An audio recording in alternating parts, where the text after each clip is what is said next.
Welcome to the Sleepy Stoic. Tonight, we turn toward one of the most profound and challenging concepts in all of ancient philosophy, an idea that asks us not merely to endure our lives but to love them. We explore Amor Fati, the love of fate, a teaching that extends beyond simple acceptance into something far more transformative. This is philosophy that demands we embrace everything that happens, not with resignation, but with genuine affection. The phrase itself comes to us through Nietzsche, that great German philosopher of the 19th century, but its roots reach deep into Stoic soil. The Stoics never used these exact Latin words, yet the concept pulses through their writings like a steady heartbeat. Marcus Aurelius wrote in his private reflections that we should love only what happens to us, what is destined for us. Epictetus taught his students to want events to happen as they do happen, and in this wanting to find freedom. Seneca encouraged us to see fortune's blows not as misfortunes but as material for virtue. What makes Amor Fati so difficult, and yet so essential, is that it asks us to reverse our most basic instinct. We are creatures who divide the world into what we want and what we fear, what we pursue and what we avoid. Our entire emotional architecture rests on this foundation of preference. We move toward pleasure and away from pain. We seek success and flee failure. We grasp at good fortune and recoil from adversity. This is natural, human, understandable. Yet the Stoics observed something profound about this way of being. They noticed that our resistance to reality creates a second layer of suffering beyond the events themselves. The loss hurts, yes, but our wish that the loss had not occurred hurts again, differently, continuously. The disappointment stings, but our story that we should not have been disappointed stings anew each time we tell it. We suffer the event, and then we suffer our relationship to the event. Consider how much energy we spend fighting against what has already happened. A relationship ends, and we replay it endlessly, searching for the moment we could have saved it. An opportunity passes, and we torture ourselves with alternate versions of our choices. An illness arrives, and we demand to know why, as if the answer would change the reality. We argue with the past, prosecuting it in the courtroom of our minds, never quite accepting the verdict that has already been rendered. The Stoics saw this clearly. They recognized that while we cannot control what happens to us, we can control our relationship to what happens. This is the famous dichotomy of control, the core insight of Stoic practice. Some things are up to us, our judgments, our intentions, our responses. Most things are not up to us, everything external, everything in the world beyond our choosing. Wisdom begins when we learn to distinguish between these two domains. But the Stoics did not stop at mere acceptance. They did not counsel only a grim tolerance of reality, a gritting of teeth through difficulty. They pointed towards something more complete, more joyful, more alive. They suggested that we could learn to see everything that happens as exactly what should happen, not in some cosmic or theological sense necessarily, but in the sense that it is what does happen, and reality is always right simply by being real. This is where we begin to glimpse Amor Fati, the love of fate. It is not passive resignation. It is not weak surrender. It is an active embracing of life in its totality, a yes to existence as it actually unfolds. It is the recognition that everything that happens to us, pleasant or painful, wanted or unwanted, is woven into the fabric of who we are becoming. Nothing is wasted. Nothing is separate from our path. Everything is ingredient. To understand Amor Fati, we must first understand what we are usually doing instead. Most of us move through life with a running commentary of preference and judgment. This should be different. That should not have happened. If only things were otherwise. We construct elaborate mental worlds of how things ought to be, and we measure reality against these fantasies, finding it perpetually lacking. This habit runs deep. We learn it young, perhaps necessarily. A child must learn to pursue nourishment and avoid danger. We develop preferences as part of our survival. But what serves us in childhood often becomes our prison in adulthood. We continue to relate to life as if our wanting or not wanting something changes its reality. We bargain with the past. We argue with the present. We demand that the universe rearrange itself according to our understanding of how things should be. The exhaustion of this approach eventually becomes apparent. Some crisis arrives that cannot be undone, cannot be fixed, cannot be avoided. A death, perhaps, or a betrayal, or a failure so complete that no amount of wishing will alter it. And in that moment, we have a choice. We can continue to resist, spending our energy on the impossible task of making reality other than it is. Or we can begin to investigate a different relationship to what happens. The Stoics noticed that nature operates according to its own principles, causes flowing into effects, each moment arising from everything that came before. You are part of this great unfolding, not separate from it. Your life is not happening to you as an imposition from outside. Your life is you, happening inseparable from the whole movement of existence. When Marcus Aurelius sat in his military tent on the frontier of the empire, writing by lamplight, he reminded himself that everything that happens is as natural and unsurprising as the rose blooming or the winter coming. This is not fatalism in the sense of powerlessness. The Stoics were deeply engaged with life, with duty, with action. Marcus ruled an empire. Epictetus taught and guided students. Seneca advised emperors and wrote extensively. They were not passive observers, but active participants. The difference was in their relationship to outcomes. They acted with full intention and effort, while simultaneously accepting that the results were not finally up to them. Think of a farmer planting seeds. The farmer prepares the soil with care, selects good seed, waters and tends the growing plants. The farmer does everything within human power to ensure a good harvest. But the farmer cannot control the weather, cannot command the rain to fall or the sun to shine with perfect timing, cannot prevent every pest or blight. The wise farmer acts with full diligence while accepting that the harvest will be what it will be. This is the Stoic stance toward life. We engage completely.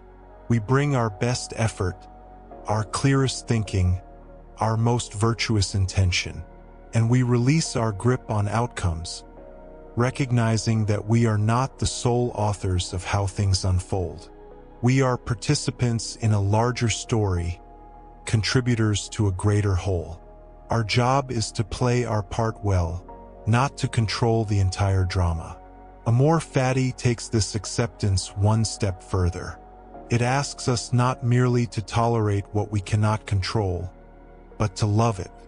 Not because everything that happens is pleasant or wanted, but because everything that happens is part of the great education of our soul. Every event is carved into who we become. Every difficulty is an opportunity for virtue to develop. Every obstacle is raw material for growth. Consider how a sculptor works with marble. The marble has its own character, its veins and flaws, its particular density and grain. The sculptor cannot make the marble other than it is. But a skilled sculptor learns to work with the marble, to let its nature guide the emerging form, to find beauty in what is given rather than lamenting what was hoped for. Our lives are like this. We are given the marble of our circumstances, and our task is to create something meaningful from what we have been given. There are 3 stages in our relationship to what happens: Three movements of consciousness that we might trace in the development of wisdom. First, there is resistance. This is where most of us live most of the time. Something happens that we do not want and we fight it. We deny it, argue against it, wish it away. We spend our energy trying to push back against reality, as if the force of our wanting could somehow reverse what has already occurred. This resistance takes many forms. Sometimes it is loud and obvious, anger and protest and blame. Other times it is subtle and hidden, a quiet bitterness, a background hum of discontent, a persistent sense that life is not as it should be. But whether loud or quiet, resistance creates suffering. It splits us into two, the reality we have and the reality we demand. And in that split, we find no peace. The second stage is acceptance. This is the beginning of wisdom. We stop fighting what is and learn to acknowledge reality as it presents itself.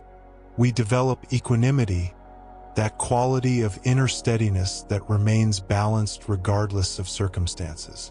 When something difficult happens, we say, yes, this is happening. We do not add layers of complaint or stories of injustice. We simply see what is and work with what is. This is already a great accomplishment. Most of philosophy and most therapy aim for this second stage. Learning to accept what cannot be changed is a profound relief. It ends the exhausting war with reality.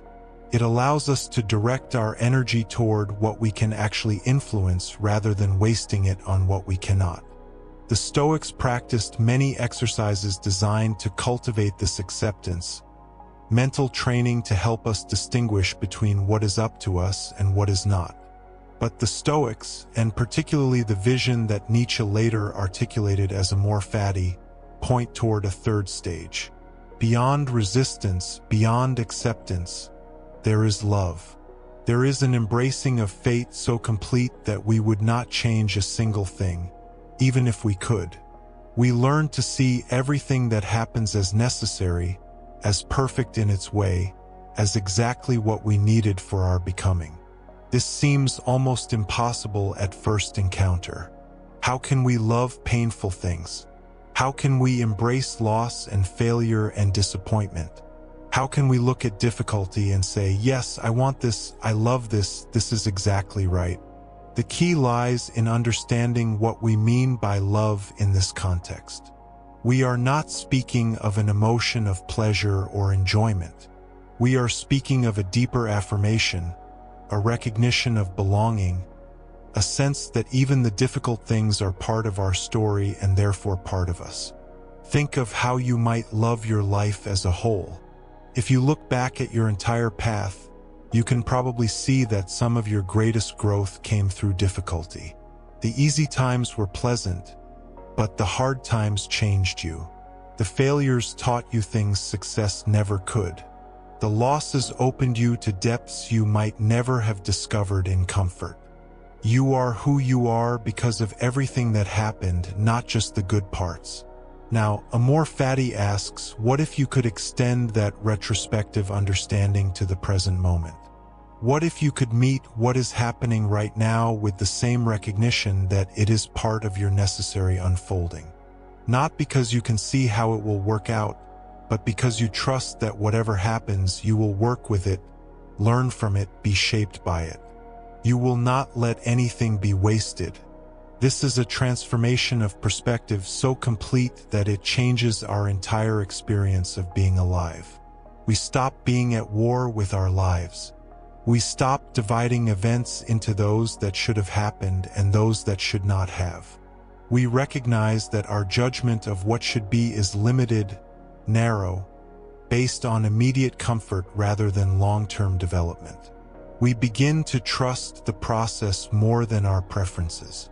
Marcus Aurelius wrote that the universe is transformation and life is opinion. What he meant is that reality itself is always changing, always flowing, neither good nor bad in itself. Our opinions, our judgments about what is happening, create our experience of that flow. When we judge something as terrible, we experience it as terrible. When we can hold it differently, we experience it differently. The event remains the same. Our relationship to it transforms. Let us be clear about what Amor Fati is not. It is not a pretense that everything is wonderful. It is not a denial of pain or difficulty. It is not a spiritual bypassing that refuses to acknowledge genuine suffering. The Stoics were not naive optimists who believed that everything happens for the best in some cheerful, superficial sense. They knew that life contains real hardship, real loss, real tragedy. Seneca lost his father young, was exiled from Rome for 8 years, suffered from chronic illness, and was eventually forced to commit suicide by Nero's order. Epictetus was born a slave, suffered permanent physical injury when his master broke his leg, and lived through the expulsion of philosophers from Rome. Marcus Aurelius buried several of his children, fought constant wars on the empire's borders, dealt with plague and political intrigue, and wrote his meditations while living in military camps far from home. These were not men unfamiliar with difficulty. Their philosophy was forged in real hardship, not abstract theorizing.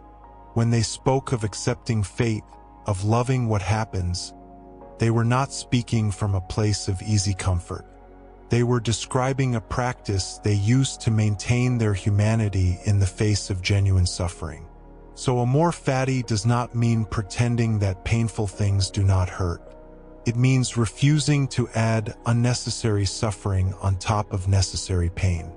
When something difficult happens, there is the pain of the event itself. This is unavoidable. But then there is the additional suffering we create through our resistance, our stories, our judgment that this should not be happening. This second layer is optional. This is where the practice enters. Epictetus taught his students to distinguish between the initial impression and the assent we give to it. Something happens and we have an immediate reaction. This reaction is natural, automatic, not fully under our control. But then comes a second moment where we decide how to relate to that reaction. Do we elaborate it into a story of injustice? Do we feed it with judgment and resistance? Or do we simply note it and choose our response? This space between impression and assent is where our freedom lives. We cannot always control what happens to us or even our initial reaction to it. But we can control what we do next. We can practice meeting what happens with acceptance rather than resistance, and eventually with love rather than mere tolerance. The love in Amor Fati is not emotional affection. It is closer to affirmation, to a yes that encompasses our entire life. It is the recognition that we are not separate from our fate but identical with it. Our life is not something that happens to us. Our life is us happening. To reject our fate is to reject ourselves. To love our fate is to love our own existence completely, without reservation, without wishing any part of it were different. Nietzsche, in developing this concept, spoke of Amor Fati as his formula for greatness in a human being. He meant that we achieve our highest possibility not by transcending our circumstances but by fully inhabiting them. Not by imagining ourselves into some ideal situation, but by extracting every ounce of meaning and growth from the actual situation we find ourselves in. Our greatness lies in what we make of what we are given. Consider the difference between two people facing the same difficulty. One person meets the challenge with resentment, feeling victimized, wishing constantly that things were otherwise. This person's energy drains away in resistance. The difficulty breaks them or at least diminishes them. The other person meets the same challenge with acceptance, even with a kind of love, seeing it as an opportunity to develop strength, patience, courage, wisdom. This person's energy flows into response rather than resistance. The difficulty shapes them into something stronger. The circumstances are identical. The difference lies entirely in the relationship to what is happening. This is what the Stoics mean when they say that our happiness does not depend on externals. Not because externals do not matter or do not affect us, but because our response to externals determines our experience more than the externals themselves. This is why Amor Fati is described as a formula for greatness. It unlocks our capacity to transform everything into nourishment for our growth. Nothing is wasted. Nothing is rejected. Everything becomes material for our development. We become people who can work with whatever life presents, not because we have special powers, but because we have learned to say yes to reality. The Stoics had a way of thinking about fate that differs from how we typically use the word. When we speak of fate today, we often mean something fixed and predetermined, as if our lives were already written and we are merely acting out a script. This can feel oppressive, as if our choices do not matter, as if we are passengers in our own lives with no real agency. But the Stoic understanding of fate was more subtle and more empowering. They saw fate as the interconnected web of cause and effect that makes up reality. Everything that happens arises from what came before. Nothing occurs in isolation. You exist as part of an infinite network of relationships and causes, stretched back to the beginning of time and forward to its end. Your life is woven into this fabric, inseparable from the whole. In this view, fate is not something imposed on you from outside. You are part of fate. Your choices are part of fate. When you make a decision, that decision becomes part of the causal web, sending ripples forward into what comes next. You are simultaneously shaped by fate and shaping it. You are both subject and participant, both determined and determining. This paradox dissolves when we stop thinking in terms of separation. We are not separate selves standing apart from the universe, either controlled by it or controlling it. We are expressions of the universe, particular instances of the whole cosmic process. When we act, the universe acts through us. Our freedom and our fate are the same thing, seen from different angles. Marcus Aurelius expressed this beautifully in his Meditations. He wrote that we are like a dog tied to a cart. The cart is moving, and this movement is fate, the great unfolding of events that we cannot finally control. But we have a choice in how we respond. We can resist, digging our heels in, getting dragged along unwillingly. Or we can run alongside the cart willingly, freely choosing to move in the direction we must move anyway. Either way, the cart goes where it goes. But our experience of the journey transforms completely based on our willingness. This is the practical meaning of loving fate. We align our will with what happens, not because we have given up our agency, but because we recognize that our deepest agency lies in how we meet what happens, not in controlling whether it happens. We stop exhausting ourselves fighting against the movement of the cart. We start investing our energy in running well, in moving with grace, in finding our power within the situation as it actually is. The necessity of events, their fated quality, does not diminish their meaning. In fact, understanding that everything is connected, that our lives are woven into the larger tapestry, can deepen meaning.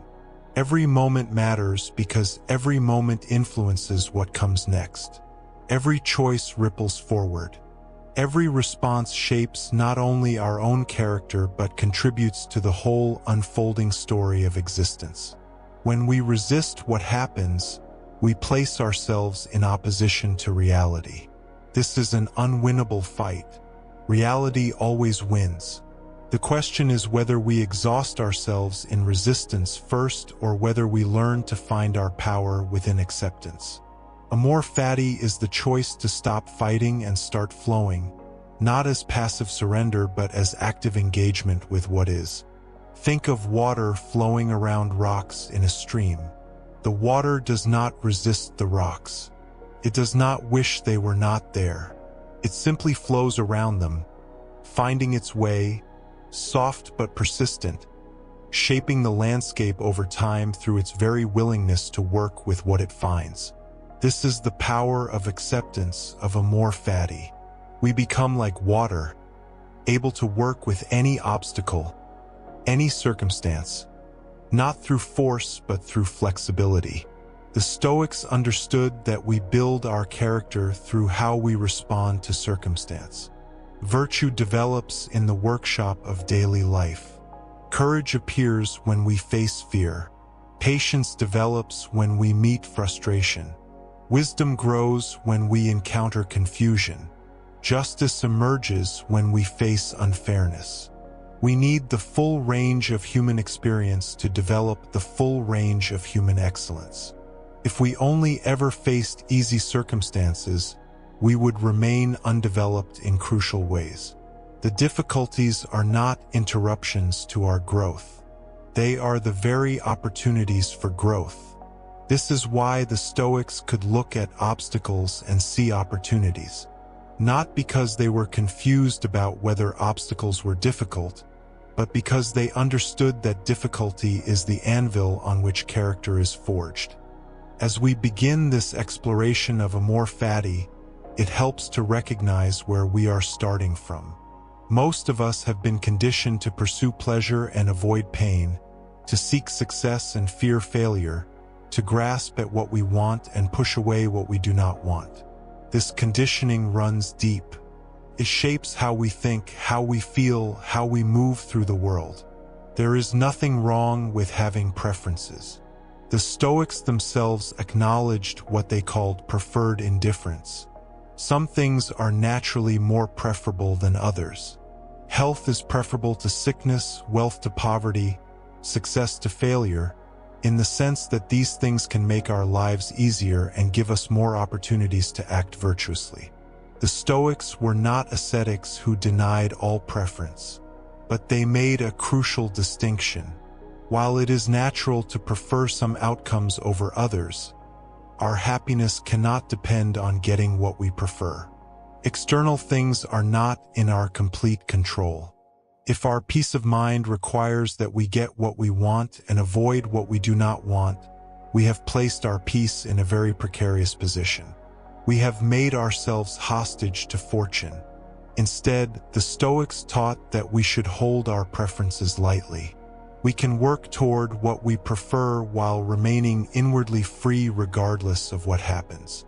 We can pursue health while remaining at peace even if illness comes. We can seek success while remaining whole even in failure. Our well-being comes not from external circumstances but from our inner character, our virtue, our way of responding to whatever circumstances arise. This is the foundation on which Amor Fati builds. First, we learn to loosen our grip on outcomes. We practice accepting what we cannot control. We develop equanimity, that inner steadiness that weathers all storms. And then, gradually, we begin to transform acceptance into something warmer, more active, more alive. We begin to love what happens, not because it is always pleasant, but because it is always real, always ours, always material for our becoming. This journey from resistance to acceptance to love is not quick or easy. It requires practice, patience, and a fundamental reorientation of consciousness. We are rewiring habits of thought and feeling that have been with us our entire lives. We are learning to see the world differently, to meet experience differently, to be in relationship with our lives in a completely new way. But the rewards of this practice are profound. As we learn to love our fate, we discover a freedom that does not depend on circumstances. We find a joy that exists beneath the surface fluctuations of fortune. We develop a resilience that allows us to meet anything that comes without being broken by it. We become fully human, fully alive, fully present to the reality of our existence. Over the hours ahead, we will explore Amor Fati from many angles. We will look at how the Stoics understood fate and necessity. We will examine the transformation of obstacles into opportunities. We will investigate the relationship between Amor Fati and other Stoic practices. We will explore how this ancient wisdom applies to modern life. We will sit with the difficulty of loving painful things and the freedom that comes when we learn to do so. This is not light material. Amor Fati asks something radical of us. It asks us to fundamentally change our relationship to everything that happens. It asks us to give up the exhausting habit of judging reality as it should not be. It asks us to embrace our lives completely, without reservation, without the constant wish that things were otherwise. But this radical ask offers a radical freedom in return. The freedom to be at home in our own lives.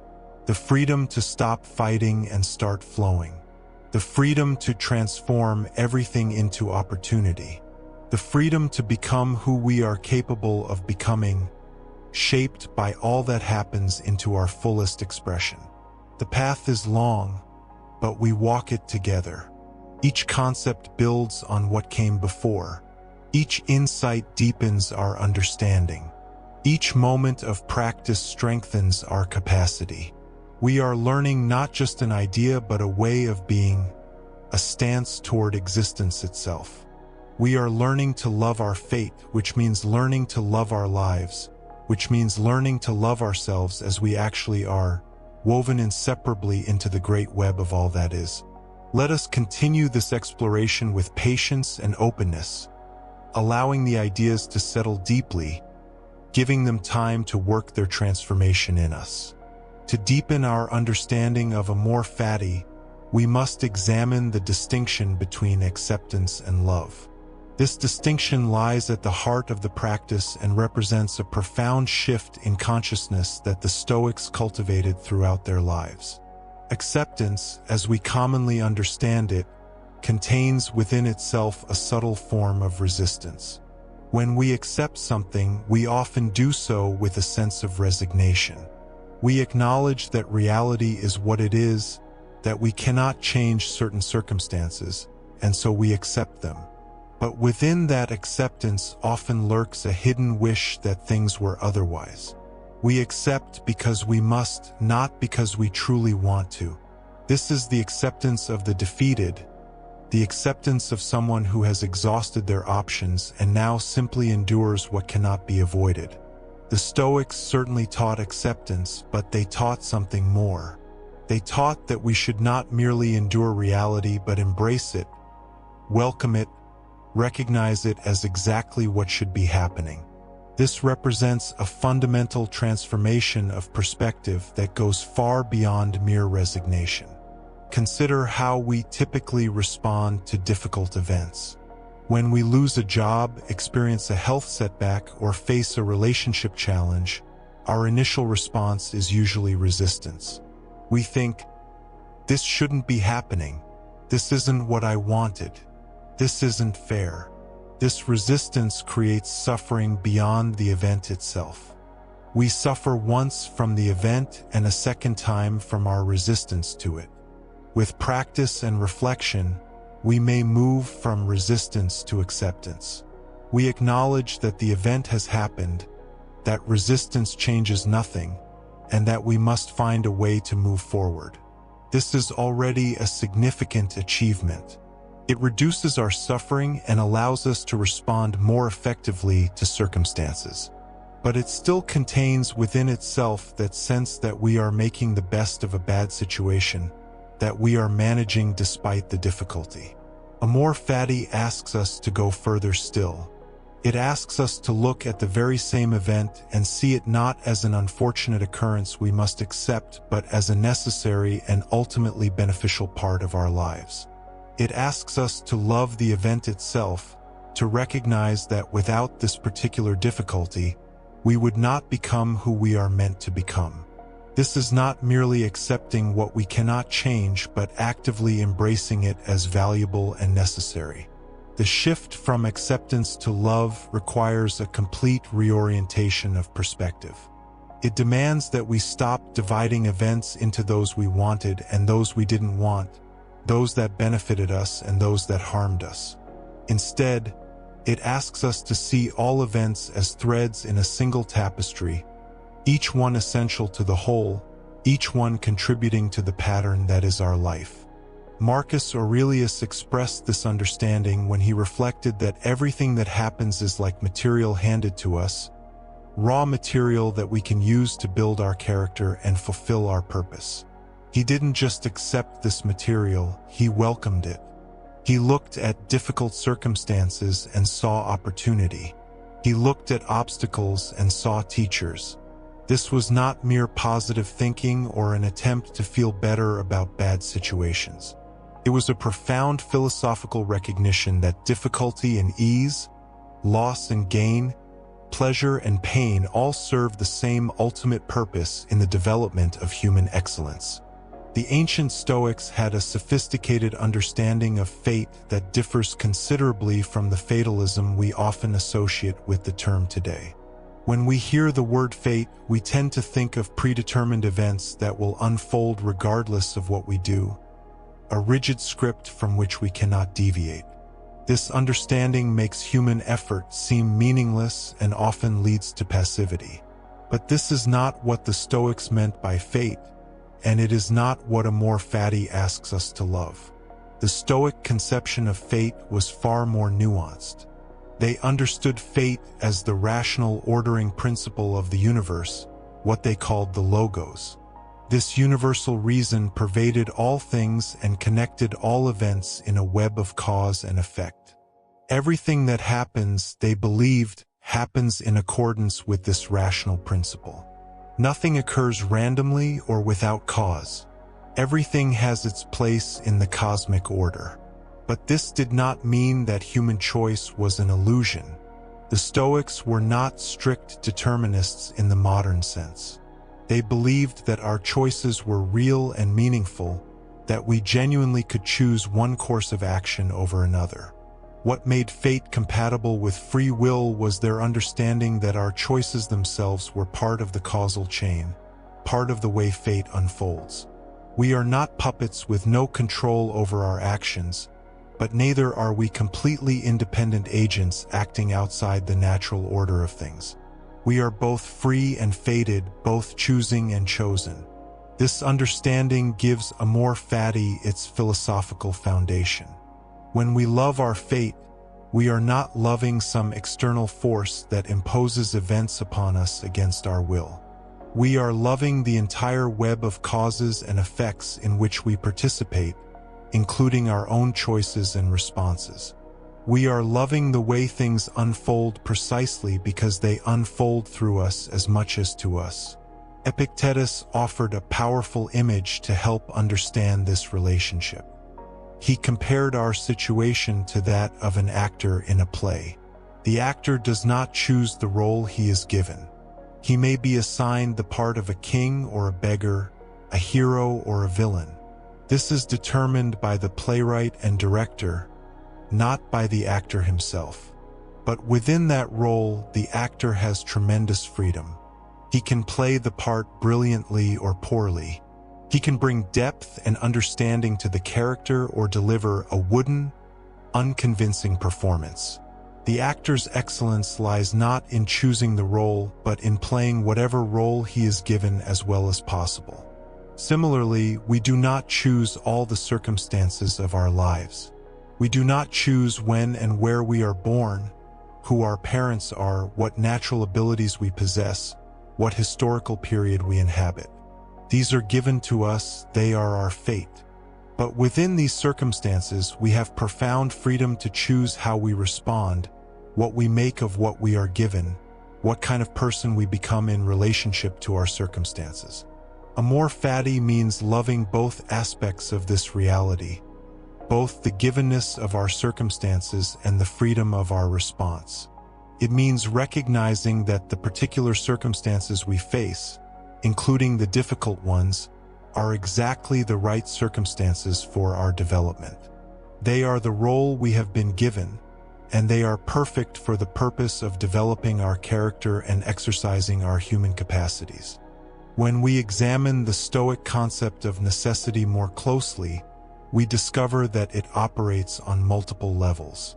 There is, first, the necessity of natural law, the way that physical events follow from prior causes according to the rational structure of reality. Rain falls, seasons change, bodies age, and death comes to all living things. These necessities are not arbitrary impositions but expressions of the orderly way the universe functions. Then there is what we might call circumstantial necessity, the particular situation in which we find ourselves at any given moment. We are born into a specific family, a particular culture, a certain historical moment. We have certain natural abilities and limitations. We encounter specific people and events. All of this comprises the circumstances we must work with, the material we are given. But beyond these, the Stoics recognized a third level of necessity that is more subtle and more profound. This is what we might call developmental necessity, the idea that certain experiences are necessary for us to develop specific virtues and capacities. We cannot learn courage without facing fear. We cannot develop patience without experiencing frustration and delay. We cannot cultivate compassion without encountering suffering. We cannot achieve wisdom without making mistakes and learning from them. This developmental necessity means that the difficult experiences in our lives are not unfortunate accidents or punishments but essential ingredients in our growth. Without adversity, we would remain undeveloped, our potential virtues merely theoretical possibilities rather than actualized strengths. The obstacles we face are the very means by which we develop the qualities that make us fully human. Marcus Aurelius understood this deeply. He wrote about how the impediment to action advances action, how what stands in the way becomes the way. This was not merely clever wordplay but a profound observation about the nature of human development. When we encounter an obstacle, our first instinct is to see it as something preventing us from achieving our goals, blocking our path to where we want to go. But if we shift our perspective, we can see that the obstacle itself is the path. It is precisely by encountering and dealing with this obstacle that we develop the qualities we need. The obstacle isn't in the way. It is the way. Consider someone who wishes to develop patience. They might imagine that patience would be easier to cultivate in calm, peaceful circumstances where nothing tests them. But this is backwards. Patience is not cultivated in the absence of irritation and frustration. It is cultivated through meeting irritation and frustration with equanimity. The person who is never tested never develops real patience, only the untested potential for patience. The actual virtue emerges only through engagement with difficulty. This applies to every virtue and every human capacity worth developing. We become strong by encountering resistance. We become resilient by facing setbacks. We become generous by feeling the pull of selfishness and choosing otherwise. We become wise by making mistakes and reflecting on them. The difficulties we face are not obstacles to our development but the very means of it. This understanding transforms our relationship with adversity. Instead of seeing difficult experiences as things we must endure until we can return to the real business of developing ourselves, we recognize that they are the real business of developing ourselves. The cancer patient develops courage and acceptance. The grieving person develops depth of feeling and compassion. The person facing financial difficulty develops resourcefulness and humility. The person dealing with difficult relationships develops patience and understanding. None of these developments would be possible without the specific difficulties that call them forth. The phrase "the obstacle is the way" has become almost a modern slogan, but its profound implications deserve deeper exploration. When we truly understand this principle, it revolutionizes not only how we face difficulties, but how we understand the entire structure of human life and development. Imagine a river flowing toward the sea. When the river encounters a boulder in its path, it does not stop. It does not complain about the boulder or wish the boulder weren't there. It simply flows around it, and in doing so, it shapes itself to the reality it encounters. The boulder, which seems like an obstacle, actually gives the river its character. Without obstacles, the river would be a shapeless flood. The obstacles define the river's course, create its eddies and currents, make it the particular river it is. Human life follows a similar pattern. We begin with certain aims and intentions, certain directions we wish to move in. Then we encounter obstacles, things that seem to block our intended path. The natural response is frustration and resistance. We want to remove the obstacle so we can continue on our original path. But this response misses something essential. The obstacle has changed the situation. The path we imagined before encountering the obstacle no longer exists. We are now in a different situation, one that includes the obstacle. We have three choices. We can exhaust ourselves trying to remove an immovable obstacle. We can give up and stop moving altogether, or we can find a new path that incorporates the reality of the obstacle. The third option is the only one that leads to continued growth and development. But more than this, the obstacle often reveals aspects of reality and ourselves that would have remained hidden without it. A person who never encounters significant health challenges may never discover their capacity for endurance and adaptation. A person who never experiences failure may never develop the resilience and perspective that come from picking oneself up and trying again. A person who never faces serious limitations may never develop the creativity that finds new possibilities within constraints. The Stoics went even further than this. They suggested that what we call obstacles are actually carefully placed opportunities for specific developments. Marcus Aurelius reflected that everything that happens to us is material for the practice of virtue. A difficult person in our life is material for practicing patience and understanding. A financial setback is material for practicing resourcefulness and perspective. A physical limitation is material for practicing acceptance and adaptation. Nothing that happens to us is wasted.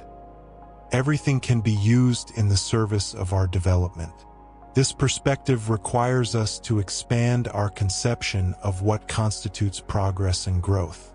We typically think of progress as moving smoothly toward our goals, encountering minimal resistance, achieving what we set out to achieve. But this kind of progress, even when possible, develops us in limited ways. We become good at executing plans and achieving goals, but we may not develop deeper qualities like resilience, creativity, acceptance, and wisdom. True development requires a full range of experiences, including and perhaps especially those we would not choose. The smooth path develops certain capacities. The rough path develops others. The path of success teaches us certain lessons. The path of failure teaches us different but equally valuable lessons. To love our fate is to recognize that both paths, both kinds of lessons, both types of development are necessary and valuable. Finding the gift in difficulty is not about pretending that hardship doesn't hurt or that loss doesn't matter. This is a crucial distinction that prevents Amor Fati from becoming a kind of callous indifference or toxic positivity. The Stoics were not asking us to deny our natural human responses to painful experiences. They were asking us to see beyond the immediate pain to the larger pattern of growth and development. When Seneca wrote to his friend Lucilius about dealing with adversity, he acknowledged the reality of suffering. He didn't pretend that exile didn't disrupt his life or that loss didn't cause grief. But he consistently pointed to something beyond the immediate difficulty, to the way that every challenging circumstance contained within it the seeds of development and understanding. The gift in difficulty is often not immediately apparent. When we are in the midst of a crisis, struggling with loss or pain or failure, we cannot see what this experience might teach us or how it might shape us. This is natural and expected. The transformation that difficulty produces typically reveals itself only in retrospect, sometimes years after the difficult event itself. Consider someone who experiences a serious illness. During the illness, their focus is necessarily on treatment, on managing symptoms, on getting through each day. They may feel afraid, frustrated, angry at the unfairness of their situation. These responses are natural and human. But years later, this same person might reflect on how the illness changed their perspective, how it taught them what really matters, how it deepened their relationships, how it revealed strength they didn't know they possessed. The gift was always there, but it took time and distance to perceive it. Or consider someone who loses a job they valued. The immediate experience is often one of shock, anxiety about the future, perhaps shame or wounded pride. But this same event might lead them to discover work they find more meaningful, to develop skills they wouldn't have otherwise developed, to learn something essential about their own resilience and adaptability. Again, the gift becomes visible only later, only after the person has moved through the difficulty and can see the larger pattern of their life. The Stoic practice is not to deny the pain of the present moment, but to trust that difficulty serves a purpose, even when we cannot yet see what that purpose is. This trust is not blind faith, but a philosophical understanding based on observation and reflection. When we look back on our lives, we can often see how difficulties that seemed purely negative at the time actually contributed to important developments in our character and understanding. This retrospective view teaches us to hold our current difficulties more lightly, to remain open to the possibility that they too contain gifts we cannot yet perceive. But there is something even deeper here. The gift is not just in what the difficulty eventually produces or leads to. The gift is in the difficulty itself, in the experience of facing it, in the engagement with reality as it actually is rather than as we wish it to be.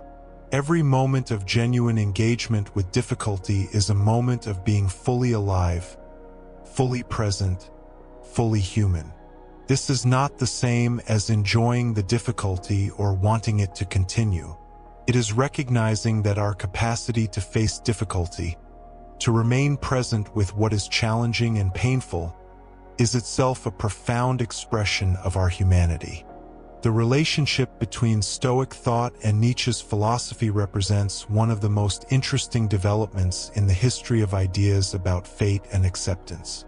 Nietzsche was deeply influenced by the Stoics, particularly Marcus Aurelius, yet he also criticized certain aspects of Stoicism even as he developed the Stoic concept of acceptance into his own formulation of Amor Fati. Nietzsche saw in the Stoics a profound courage and nobility, a willingness to face reality without illusion or false comfort. He admired their emphasis on self-mastery and their recognition that much of human suffering comes from our own judgments and reactions rather than from external events themselves. The Stoic sage, who remains undisturbed regardless of external circumstances, represented for Nietzsche a kind of human excellence. But Nietzsche also felt that classical Stoicism contained within it a kind of withdrawal from life, a turning away from passion and intensity in favor of tranquility and equanimity. He worried that the Stoic emphasis on remaining undisturbed could lead to a flattening of human experience, a life protected from suffering but also diminished in vitality and engagement. His formulation of Amor Fati was meant to preserve what he saw as most valuable in Stoic thought while pushing beyond what he saw as its limitations. He wanted not just acceptance of fate, but a wholehearted, passionate embrace of it. He wanted not just equanimity in the face of difficulty, but an active affirmation of all of life, including its suffering and tragedy. His Amor Fati was meant to be life-affirming in the fullest sense, saying yes to existence in its entirety, refusing to wish away or regret any part of it. Nietzsche's famous thought experiment of eternal recurrence illustrates this radical embrace. He asked us to imagine that we would have to live our exact life again, with all its joys and sorrows, triumphs and failures, repeated infinitely. Would we welcome this prospect or recoil from it? His test for a life well lived was whether we could wholeheartedly affirm it, whether we could say yes to living it again and again forever. This is Amor Fati pushed to its extreme. It asks not just whether we can accept our life as it has been, but whether we would choose it again, whether we love it so completely that we want it eternally. This goes beyond Stoic resignation or even Stoic acceptance. It demands an active, passionate affirmation of existence in all its dimensions. Yet, in pushing the concept further, Nietzsche also revealed something that was already present in Stoic thought. When Marcus Aurelius wrote about loving what happens, when he reflected that a man should be upright, not be kept upright, he was expressing something more than mere resignation. He was pointing toward an active engagement with reality, a choice to align oneself completely with the way things are, not grudgingly but willingly, even joyfully. The difference between Stoic and Nietzschean Amor Fati may be more a matter of emphasis than fundamental disagreement. The Stoics emphasized tranquility, equanimity, freedom from disturbance. Nietzsche emphasized intensity, passion, vital affirmation.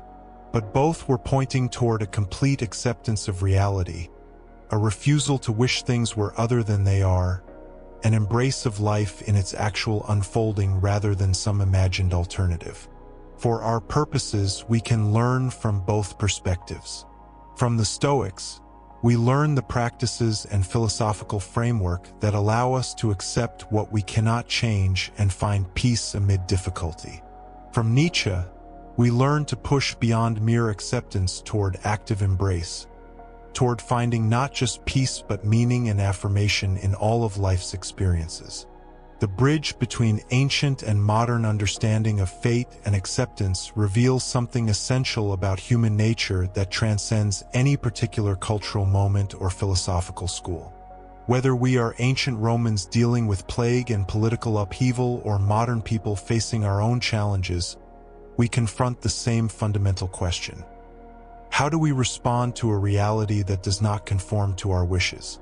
How do we live well in a world we do not fully control?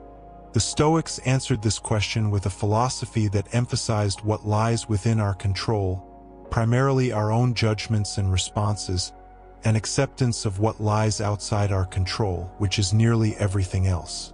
This dichotomy of control provided a clear framework for understanding where to direct our energy and attention. We waste our power when we focus on what we cannot change. We reclaim it when we focus on what we can. But the Stoic answer went deeper than this practical division of labor. It included a sophisticated understanding of the relationship between individual will and the larger patterns of existence. We are not separate from the universe, fighting against external forces. We are part of the universe, expressions of the same rational principle that orders all things. When we align our will with reality, we are not surrendering to something alien but recognizing our fundamental unity with the nature of things. This understanding makes Amor Fati not just a practical strategy for reducing suffering but a philosophical recognition of how things actually are. To resist what happens is to resist reality itself, to place ourselves in opposition to the way existence unfolds. This opposition is the source of our suffering, not the events themselves, but our resistance to them. Modern people often feel that we should have more control than we do.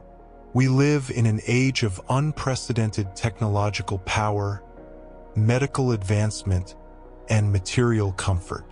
We have grown accustomed to solving problems, to fixing what is broken, to intervening to produce the outcomes we desire. This cultivates in us an expectation that reality should be malleable to our will, that we should be able to shape our lives according to our preferences.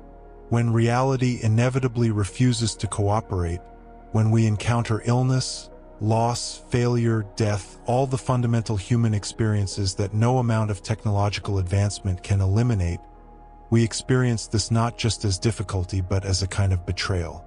We feel that something has gone wrong, that we should have been able to prevent this, that someone must be to blame. This response compounds our suffering enormously. The Stoic perspective offers a corrective to this modern expectation. It reminds us that despite our unprecedented power in some domains, we remain finite beings subject to forces far larger than ourselves. We do not control whether we become ill, whether others love us, whether our projects succeed, whether we live or die. These fundamental realities have not changed despite all our advances. What we can control, what has always been within human power and remains so today, is how we meet these realities. We can meet them with resistance and resentment, or we can meet them with acceptance and, ultimately, amor fati. We can see them as problems that shouldn't exist, or we can see them as the very conditions within which we develop our humanity. This choice, this fundamental orientation toward reality, remains ours regardless of our circumstances. The movement from resistance through acceptance to love represents a complete transformation of consciousness. It is the journey from seeing ourselves as separate from and opposed to reality to recognizing ourselves as expressions of reality, from fighting against what happens to working with it, from resenting our fate to loving it as the necessary path of our development. As we continue our exploration of Amor Fati, we arrive at a threshold that requires us to deepen our understanding of what it means to truly love our fate. We have examined the concept's foundations, traced its philosophical lineage, considered its radical implications. Now we must dwell more intimately with the question of how this love transforms not merely our interpretation of events, but our very being in the world. The love of fate is not a single act of acceptance, performed once and completed. It is a continuous orientation, a sustained way of meeting reality that must be renewed in each moment. This is perhaps what makes the concept so challenging and yet so profound. We are not asked to achieve a static state of acceptance and remain there forever. We are invited into a dynamic relationship with existence itself, one that evolves and deepens as we ourselves change. Consider how different this is from the pursuit of happiness as it is commonly understood. Most of us have been taught, implicitly or explicitly, that the goal of life is to maximize pleasant experiences and minimize unpleasant ones. We create elaborate strategies for attracting what we desire and repelling what we fear. We build protective barriers around ourselves, trying to insulate our inner peace from the inevitable shocks and disappointments of existence. This approach seems reasonable on its surface. Why wouldn't we want to reduce suffering and increase joy? The difficulty arises when we examine what this constant effort actually produces in our lived experience. The attempt to control reality, to bend circumstances to our preferences, creates a state of perpetual tension.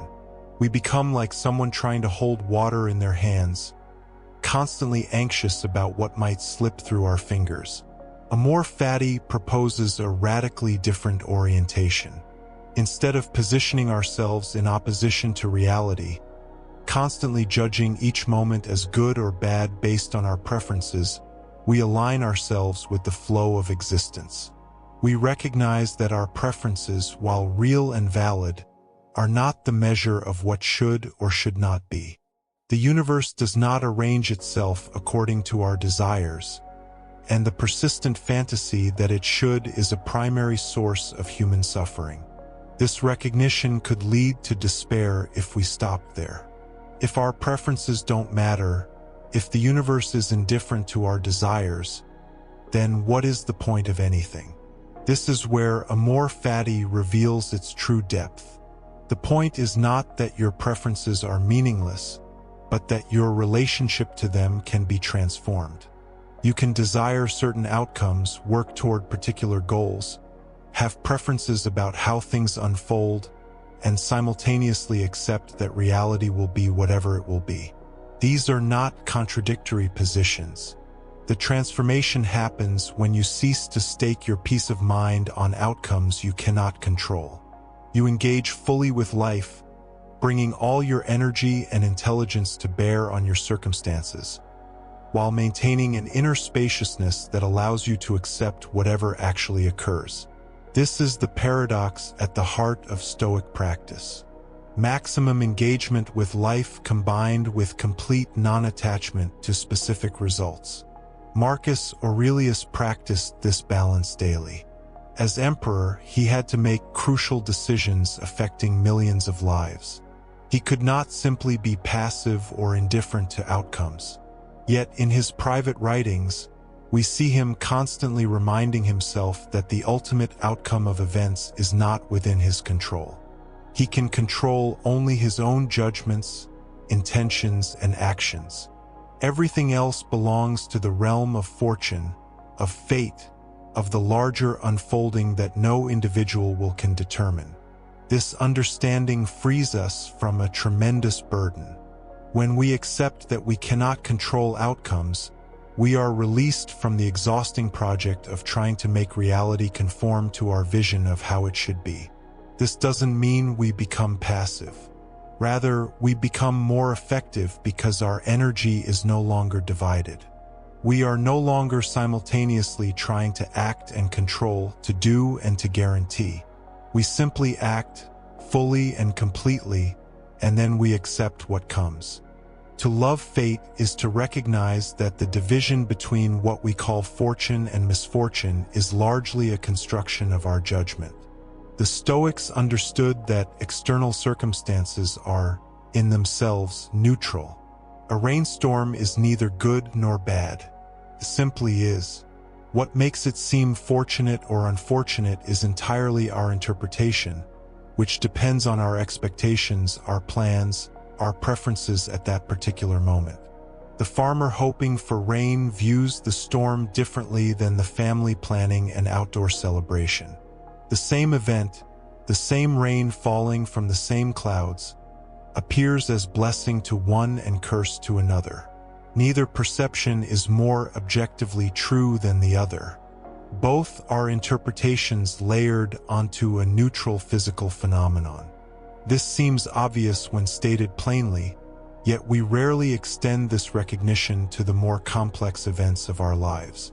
We treat certain occurrences as if they are intrinsically, objectively terrible, and others as unquestionably good. We forget that these two are interpretations, judgments we impose on circumstances that are, in themselves, neither fortunate nor unfortunate. A career setback seems unambiguously bad when it happens. The loss feels real and painful. Yet how many people, looking back after years have passed, recognize that what seemed like disaster was actually a necessary redirection? The job they lost was preventing them from finding work better suited to their nature. The relationship that ended was freeing them for a partnership that would actually nurture their growth. The failure that devastated them taught lessons that became foundations for later success. This is not to engage in shallow positive thinking, pretending that painful events are not painful. The farmer whose crops fail does face a genuine difficulty. The person who loses a relationship they valued experiences real grief. Amor Fati does not ask us to deny these realities. It asks us to hold them within a larger perspective, one that recognizes we cannot yet know the full meaning or consequence of what is occurring. When we love our fate, we accept that our vision is limited. We see only a small fragment of the vast pattern of cause and effect within which our lives unfold. What seems purely unfortunate from our limited vantage point may be playing a role we cannot yet perceive in the larger development of our character, our relationships, our life's trajectory. This is not faith in divine providence or cosmic justice. It is simply an acknowledgement of reality. We genuinely do not know the full consequences of any event. The mind constantly constructs narratives about what things mean, whether they are good or bad for us, where they will lead. But these narratives are provisional interpretations, not objective truths. They say more about our current state of mind than about the events themselves. The practice of Amor Fati trains us to hold our interpretations more lightly. When something occurs that we instinctively label as terrible, we can notice that judgment without being completely captured by it. Yes, this is painful. Yes, this is not what I wanted. Yes, this feels like a setback. And also, I do not know what this event will ultimately mean in the larger pattern of my life. I cannot see all the consequences that will flow from this moment. My task is not to judge whether this should or should not have happened, but to engage skillfully with what is. This engagement is where Amor Fati becomes practical rather than merely philosophical. Loving your fate does not mean you become passive in the face of difficulty. It means you stop wasting energy on resentment, resistance, and the futile wish that reality were different than it is. All that energy becomes available for responding effectively to your actual circumstances. Imagine two people facing the same challenge, perhaps the unexpected loss of employment. One person resists the reality of the situation. They spend their energy in outrage, in blaming, in the bitter repetition of how things should have been different. This resistance does not change what has occurred. It only ensures that the person remains stuck in their suffering, unable to move forward effectively. The other person, practicing Amor Fati, acknowledges the same difficult reality without resistance. Yes, this has happened. Yes, it is challenging. Now, what is the skillful response? What opportunity might exist within this unwanted change? What can be learned from this experience? How can this apparent setback become material for growth? This second person has not experienced less difficulty. The external circumstances are identical, but their internal relationship to those circumstances is fundamentally different, and this difference determines whether the experience becomes merely painful or transformatively meaningful. The transformation occurs precisely at the point where we stop demanding that reality be other than it is. This stopping is not resignation or defeat. It is a clear-eyed recognition of what is actually within our power. We cannot control what has already happened. We cannot rewind time and make different choices in the past. We cannot force other people to behave as we wish they would. We cannot prevent aging, illness, change, or loss. These are facts of existence, and no amount of resistance changes them. What we can control is how we meet these unchangeable facts.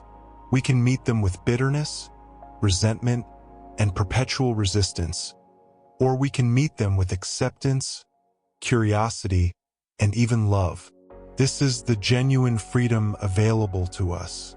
Not freedom from difficulty, but freedom in how we relate to difficulty. This freedom is not given. It must be cultivated through practice. Our habitual patterns run deep. The mind has been trained since childhood to divide experience into categories of good and bad, wanted and unwanted, fair and unfair. These judgments arise automatically, often before we have consciously processed what has occurred. The practice of Amor Fati involves becoming aware of these automatic judgments and choosing, again and again, to relate differently to our experience. When something unwanted occurs, we can pause and notice our resistance. We can feel the tension in our body, the tightness that comes from pushing against reality. We can observe the thoughts that arise, the stories about why this should not have happened, who is to blame, how unfair it all is. And in that pause, that moment of awareness, we have a choice. We can continue in our habitual patterns of resistance, or we can consciously choose acceptance. This choice is not a single dramatic moment. It is made repeatedly, sometimes moment by moment, as we navigate difficult circumstances. The mind will keep returning to resistance. This is natural. The practice is to keep returning to acceptance, keep choosing to align ourselves with what is rather than fighting against it. Over time, this practice changes us. The habit of resistance gradually loosens its grip. We find ourselves naturally meeting difficulties with less reactivity, with more equanimity. This is not because we have become cold or indifferent, but because we have learned to distinguish between pain and suffering. Pain is inevitable in human life. Suffering, the mental and emotional anguish we add to pain through our resistance and judgment, is optional. The Stoics understood this distinction clearly. They did not promise a life free from pain, hardship, or loss. They offered something more valuable, a way of relating to inevitable difficulties that does not amplify them through resistance. When you are in pain and you resist the pain, you create suffering. The pain itself is unavoidable, but the suffering that comes from fighting against the pain, from insisting it should not be present, from catastrophizing about what it means, this is something we generate ourselves. Amor Fati asks us to stop generating this additional layer of suffering, to feel what we feel without resistance, to experience difficulty without the added burden of resentment about the difficulty. This is an immensely practical teaching, though it requires courage to implement. It is easier, in some ways, to remain in our familiar patterns of resistance and complaint. These patterns may be painful, but they are known. They give us something to do with our discomfort, a way to discharge the energy of our frustration. Acceptance requires that we sit with our discomfort without these familiar outlets. We must feel the full weight of what is occurring without immediately trying to fix it, escape it, or explain it away. This is challenging. The mind wants to be doing something, analyzing, planning, problem-solving. Acceptance asks us to simply be with what is, at least initially, before we move into response. This being with what is creates a spaciousness that allows for wisdom to emerge. When we are caught in resistance and reactivity, we cannot see clearly. Our perception is clouded by our emotional reactivity, our desperate grasping for control. When we accept, when we stop fighting, we create an inner stillness within which we can perceive more accurately what is actually required of us. Often, what is required is less than we imagine. Our resistance creates a sense of emergency, a feeling that we must immediately fix or change the situation. But when we accept, we might discover that the situation does not actually require fixing. Perhaps it simply requires being navigated with patience and care. Perhaps the difficulty will resolve itself with time.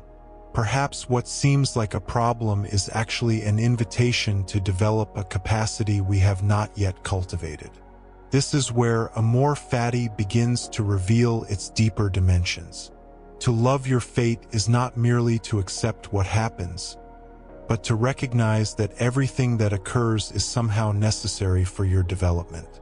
This is a strong claim, one that may seem unjustified. How can we say that every random occurrence is necessary? Is this not just another form of wishful thinking? The Stoic answer is subtle. They are not claiming that the universe arranges events specifically for your benefit, that there is a cosmic plan designed to teach you particular lessons. Rather, they are observing that whatever does occur becomes the material with which you must work. In this sense, every event is necessary. It is the actual circumstance you face, not a hypothetical alternative. Your character will be shaped by how you respond to these actual circumstances, not to some imagined easier set of conditions. If you face betrayal, you will develop either bitterness or forgiveness, either suspicion or wisdom. The betrayal itself is the necessity through which this development occurs. If you face illness, you will develop either resentment or courage, either self-pity or dignity. The illness is the forge in which these qualities are tested and refined. Nothing that occurs is wasted. Everything becomes material for the work of becoming more fully yourself. This understanding transforms how we view difficulty. We stop asking why difficult things happen to us, as if we should somehow be exempt from the universal conditions of existence. Everyone faces difficulty. Everyone encounters loss, disappointment, pain. These are not aberrations or punishments. They are the texture of human life. The question is not why they occur, but how we will allow them to shape us. Amor Fati is the decision to allow difficulty to shape us toward strength rather than bitterness, toward wisdom rather than cynicism, toward compassion rather than hardness. This decision must be made consciously, repeatedly, because the default patterns often pull us in the opposite direction. It is easier to become bitter than wise, easier to harden than to remain open. The path of Amor Fati requires continuous choosing. Marcus Aurelius made this choice daily in circumstances of extraordinary difficulty. He faced constant threats to the empire, betrayal by those close to him, the loss of children, chronic illness, and the burden of responsibilities he had not sought.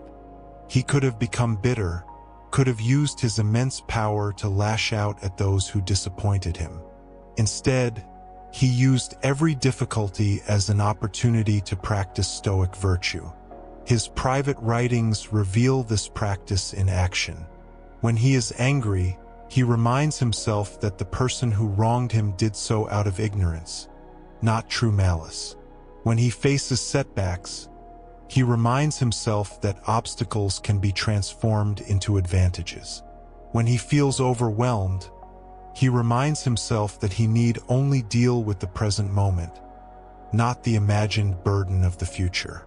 This practice of constant self-reminder is essential to maintaining Amor Fati in actual lived experience. The philosophical concept is beautiful in theory, but implementing it in the midst of real difficulty requires method and discipline. We cannot simply decide once to love our fate and have that decision carry us through all challenges. The mind needs consistent reinforcement, continuous return to the principles that align us with reality rather than against it. This is why the Stoics developed specific practices and exercises. They understood that philosophy is not merely theoretical knowledge, but a way of life that must be actively maintained.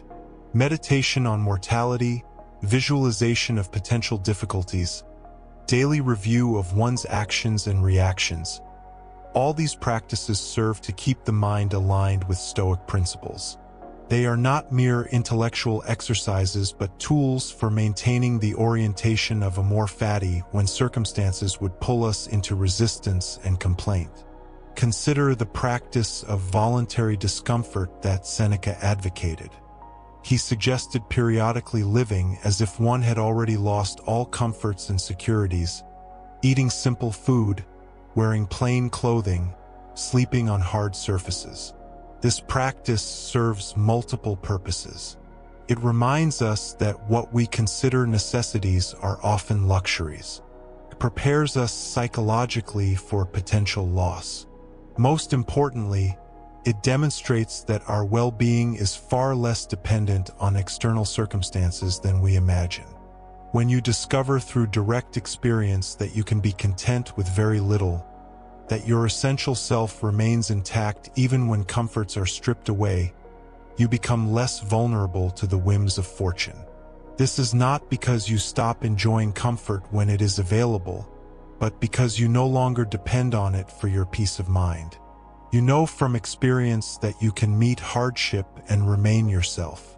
This knowledge is power, though not power in the conventional sense of control over external circumstances. It is the power of inner stability, the confidence that comes from knowing you can handle whatever life presents. This confidence is not arrogance or invulnerability. It is earned through practice, through repeatedly choosing to face difficulty rather than avoid it, through discovering again and again that you are more resilient than you believed. Amor Fati deepens this confidence into something more profound.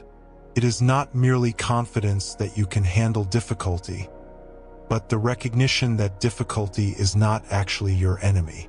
The things you fear most, the losses and failures and disappointments that seem catastrophic, these are not obstacles to your flourishing.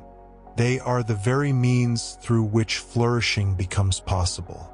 This seems paradoxical because we have been conditioned to believe that flourishing means having what we want, achieving our goals, avoiding pain and loss. But observe carefully what actually produces deep satisfaction and meaning in human life. Is it the easy victory that requires no growth? Is it the comfort that demands nothing of us? Or is it the difficult challenge that calls forth capabilities we did not know we possessed? Is it the loss that breaks us open to previously inaccessible depths of feeling and understanding? Most of us, if we are honest, will recognize that our most meaningful growth has come through difficulty rather than ease. The periods of comfort and success are pleasant, certainly, but they rarely transform us. It is in facing what we would rather not face that we discover who we actually are and who we might become. Amor Fati is the willingness to embrace this truth fully, not just to accept it intellectually, but to organize our entire orientation toward life around it. To actively love the challenges that call us to grow, to welcome the difficulties that test and strengthen us, to see every unwanted circumstance as an invitation to become more than we currently are. This love is not masochism or the seeking of suffering for its own sake. The Stoics were not ascetics who believed suffering was inherently good. They recognized pleasure as a natural and acceptable part of life, though they cautioned against depending on it for happiness. The love in Amor Fati is the love of reality itself, the wholehearted embrace of existence as it actually is rather than as we wish it were. This embrace includes both the pleasant and the unpleasant, the wanted and the unwanted, the easy and the difficult. It is a love without conditions or exceptions. Just as you might love another person not despite their flaws but as a complete being who includes those flaws, so Amor Fati asks you to love your life as a complete whole, not cherry-picking the parts that please you while rejecting the rest. This completeness is what makes the concept so radical and so challenging. We are accustomed to conditional acceptance. We accept things when they align with our preferences, when they make sense to us, when they fit our notion of how things should be. Amor Fati asks for unconditional acceptance. Not acceptance only when we understand the reason for something, but acceptance of the very fact that things are as they are, whether or not we understand or approve. This unconditional quality can feel threatening. If we accept everything, where do we draw the line? Should we accept injustice? Should we embrace cruelty? This objection mistakes acceptance for passivity or approval. To accept that something has occurred is not to approve of it or cease working to change it. It is simply to acknowledge reality without the added layer of resentful resistance that drains our energy without changing anything. You can fully accept that injustice exists while simultaneously working to create more justice. You can love your fate while also exercising your agency to influence future outcomes. These are not contradictory positions. The acceptance is of what has already occurred or what currently is. Your agency is exercised in how you respond, in what you do next, in the choices available to you in this moment. The Stoics distinguished clearly between things within our control and things outside our control. They advocated complete acceptance of what is outside our control combined with full engagement with what is within our control. This is not a passive philosophy. It is intensely active, but the action is directed where it can actually be effective rather than wasted in futile resistance to what cannot be changed. When we understand this distinction, Amor Fati becomes workable rather than abstract. We love our fate in the sense that we fully accept the hand we have been dealt, the circumstances that currently exist, the past that cannot be changed. Within that acceptance, we exercise our agency. We make choices. We take action. We work to create better conditions.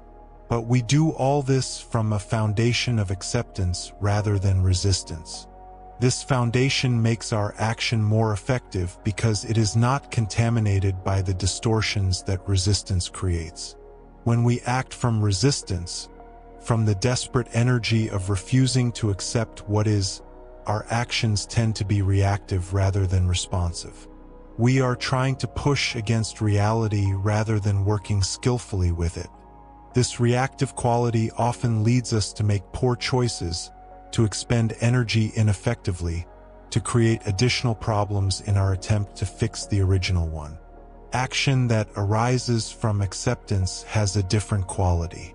It is more measured, more clear-sighted, more aligned with actual circumstances rather than with our fantasies about how things should be. This does not mean it is less passionate or committed. Sometimes the most powerful action comes from a place of complete acceptance. We fully acknowledge what is, and from that clear seeing, we respond with all our strength and intelligence. Consider the parent of a child with a serious illness. Resistance to the reality of the illness does not help the child.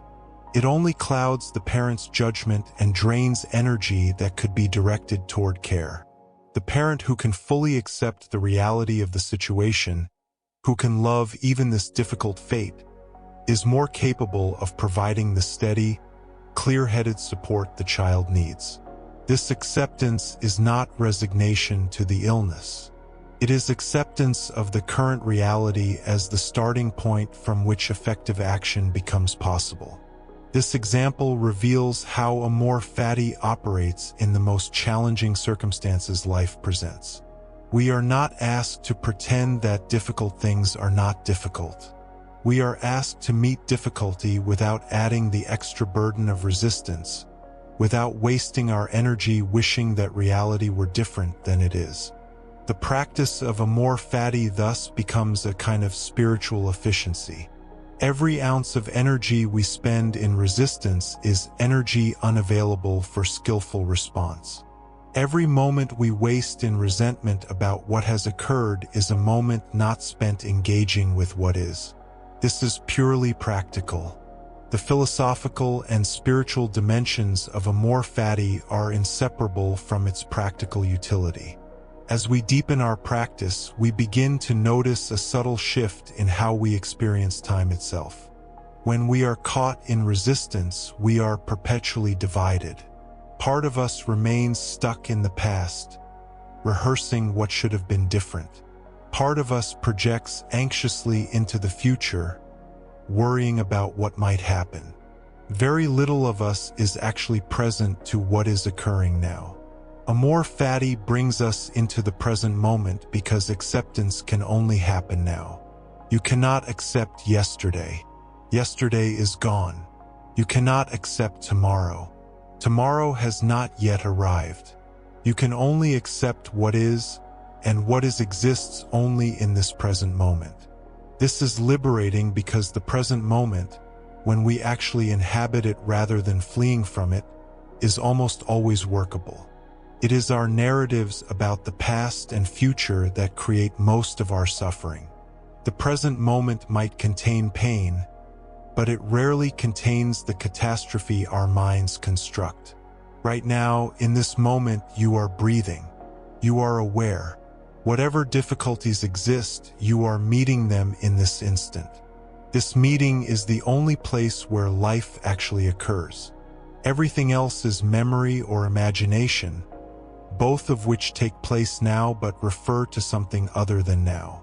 When we practice accepting this moment exactly as it is, we discover an unexpected grace. The moment becomes spacious rather than constricted. Even difficult moments have a kind of completeness when we stop fighting them. This completeness does not mean the difficulty disappears, but it means we are no longer adding our resistance to it.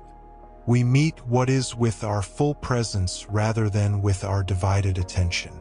This quality of presence is itself transformative. When you are fully present to your experience without judgment or resistance, the experience is somehow different.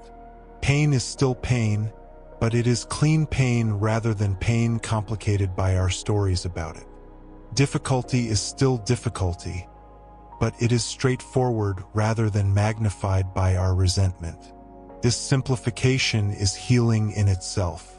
Marcus Aurelius wrote repeatedly about the need to see things as they actually are, stripped of our interpretations and judgments. A famous example is his instruction to describe expensive dishes not by their appealing names but by what they actually are. Dead fish, dead fowl, the secretions of certain plants. This practice cuts through the elaborate meanings we project onto things and returns us to simple perception. Applied to our circumstances, this practice becomes powerful. Instead of a catastrophic narrative about a setback, we see simply that a particular outcome did not occur. Instead of a dramatic story about betrayal, we see that another person acted according to their nature and understanding. Instead of feeling victimized by circumstance, we see that events unfolded in certain ways, and we now face particular conditions. This simplified seeing allows us to respond more effectively because we are dealing with what actually is rather than with our inflated interpretations. Amor Fati is ultimately this return to reality, this willingness to meet life as it presents itself rather than as we wish it were.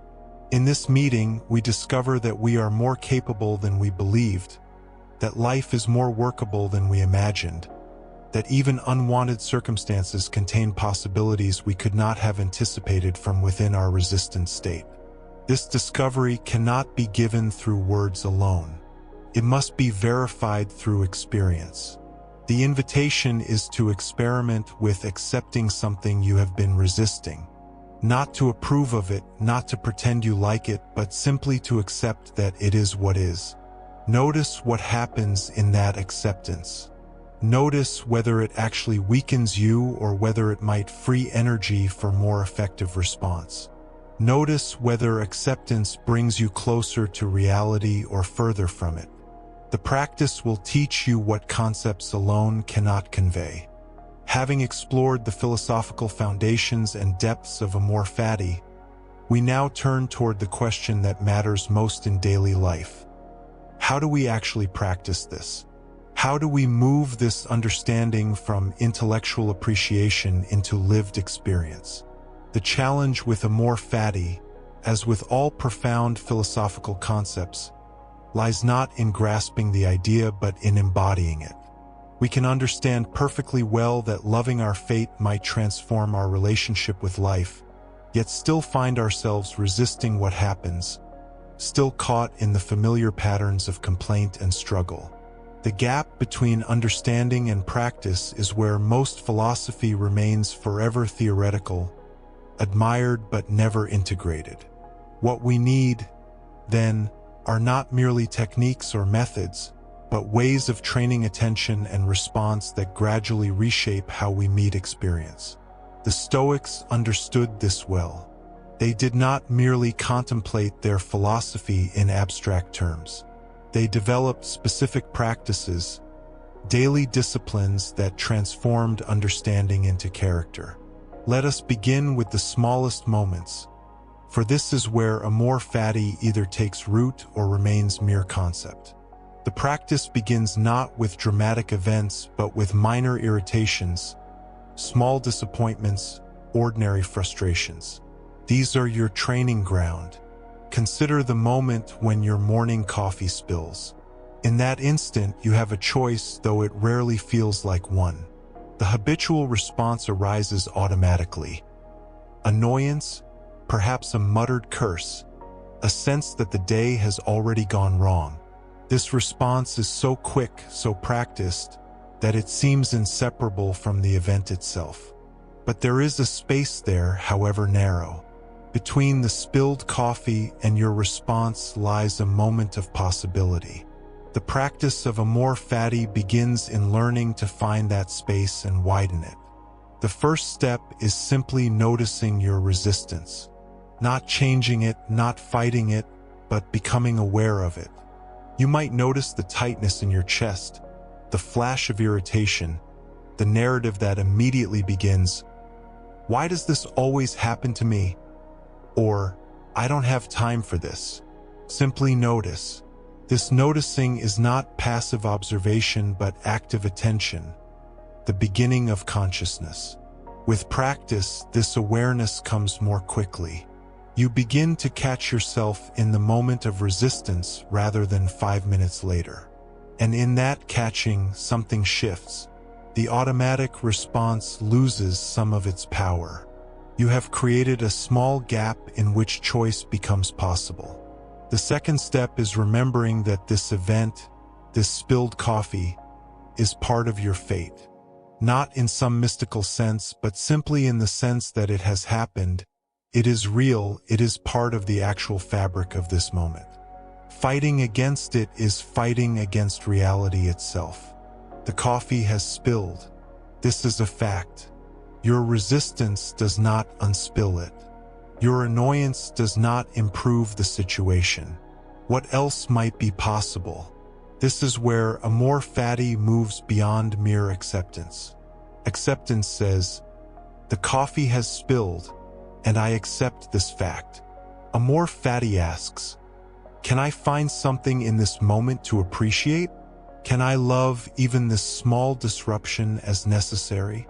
Perhaps in cleaning up the spilled coffee, you move more slowly than you would have otherwise. Perhaps you notice the morning light coming through the window, something you would have missed in your usual rush. Perhaps this small delay means you leave the house 2 minutes later and thereby miss some accident you would have encountered. Perhaps it means nothing particular, but in meeting this small challenge with grace rather than resistance, you practice a way of being that serves you in larger challenges. This may sound like reaching, like forcing positive interpretation onto random events. But consider, you will never know what this small disruption prevented or enabled. You will never see the full web of causation in which this moment exists. What you can know is how you meet it. And in choosing to meet it with love rather than resistance, you shape your character in ways that ripple outward. The practice continues through your day in countless small moments. Traffic that moves slowly, weather that does not cooperate with your plans, technology that malfunctions, words from others that land wrong. These are not interruptions to your life. They are your life. They are the actual texture of existence.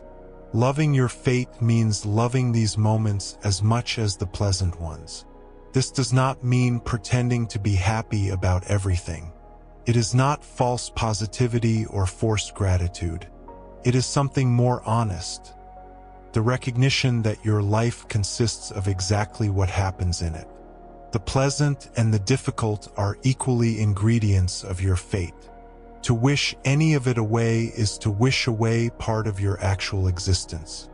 As you develop facility with Amor Fati in small moments, you build capacity for meeting larger challenges. This is not incidental. It is essential to the practice. We do not suddenly discover the ability to love our fate when faced with major loss or crisis. That capacity must be developed through daily training in minor difficulties. Think of it as you would think of physical training. You do not prepare for a marathon by waiting until race day and hoping you will find the strength. You build endurance gradually through consistent practice at manageable levels. The same principle applies to philosophical practice. The person who complains about every small inconvenience will not suddenly embrace wisdom when facing profound hardship. But the person who has learned to meet small difficulties with grace has built internal resources that serve in times of greater need. Let us consider how this practice might unfold with something more substantial than spilled coffee. Imagine you have been working toward a particular goal, perhaps a promotion at work, a creative project, or a personal achievement. You have invested time, energy, and hope, and then circumstances shift. Perhaps the position goes to someone else. Perhaps the project fails to find an audience. Perhaps injury or illness makes the goal impossible. The immediate response is disappointment, perhaps anger or despair. These feelings are natural and need not be denied. The Stoics were not advocating for the suppression of emotion. They were advocating for wisdom in how we process and relate to our emotional responses. In this moment of disappointment, Amor Fati asks you to consider, what if this outcome is exactly what was needed? Not needed in the sense that some cosmic force deliberately arranged it for your benefit, but needed in the sense that it is real, it has happened, and your life now moves forward from this point rather than from some imagined alternative. The question becomes, how do you meet this? You can meet it with bitterness, dwelling on what should have been, building resentment toward those who succeeded where you did not, feeding the narrative of unfairness and disappointment. This is always an option, and it is the option most often chosen. Or you can meet it with curiosity. What does this closed door reveal about other possibilities? What does this failure teach about your assumptions or approach? What capacities might you develop in navigating this disappointment that you would never have developed through easy success? Consider Marcus Aurelius, who did not seek to become emperor of Rome. He would have preferred a life of philosophical study, away from the burdens of rule. Yet when fate placed him in that position, he did not spend his reign in resentment of what he had lost. He accepted that this was his role, his fate, and he sought to fulfill it with wisdom and virtue. His meditations, which have served countless people across centuries, emerged from his practice of philosophy while bearing the weight of empire. Would we prefer he had lived the life he would have chosen? Perhaps he would have, but the life he actually lived, the fate he actually met, produced something of lasting value. This example might seem distant from your own challenges, but the principle applies at every scale. The disappointment you face now, the way your life has diverged from your plans, is equally your fate. You can spend your energy wishing it were otherwise, or you can ask what becomes possible precisely because things have unfolded this way. This is not about finding silver linings or forcing yourself to be grateful for painful experiences. It is about recognizing that your life consists of what actually happens, not what you planned or hoped would happen. The actual is your only material. Amor Fati is learning to love working with the material you have been given. In practical terms, this means examining your relationship with plans and expectations. The more rigidly you hold to how things should unfold, the more you suffer when reality diverges from your vision. This does not mean abandoning planning or goals. It means holding them more lightly, remaining open to the possibility that the path forward might look different than you imagined. Seneca wrote about this in his letters, noting how much of our suffering comes from disappointed expectation. We plan our day carefully, and then something unexpected arises. We feel this as an interruption, an intrusion. But what if the unexpected is not interrupting your day, but is your actual day? What if the interruption is, in fact, what is happening, and your plan was merely a thought about what might happen? This shift in perspective is subtle but profound. When you stop experiencing unexpected events as interruptions and begin experiencing them as the actual content of your life, resistance diminishes. You find yourself able to adapt more fluidly, to respond more creatively, to discover possibilities you could not have planned. The practice of Amor Fati becomes most demanding and most necessary when we face not merely disappointment or inconvenience but genuine hardship. Loss of health, death of loved ones, betrayal or failure, the ending of relationships or careers. These are not minor irritations to be reframed with a shift of perspective. They are real suffering, real loss. How does Amor Fati apply here? First, we must be clear about what Amor Fati does not mean in these circumstances. It does not mean pretending that loss is not loss, that pain is not pain. It does not mean adopting a falsely cheerful attitude or denying the reality of suffering. The Stoics were deeply realistic about the difficulties of human life. Marcus Aurelius wrote extensively about death, illness, betrayal, and the various forms of human suffering. He did not minimize these experiences.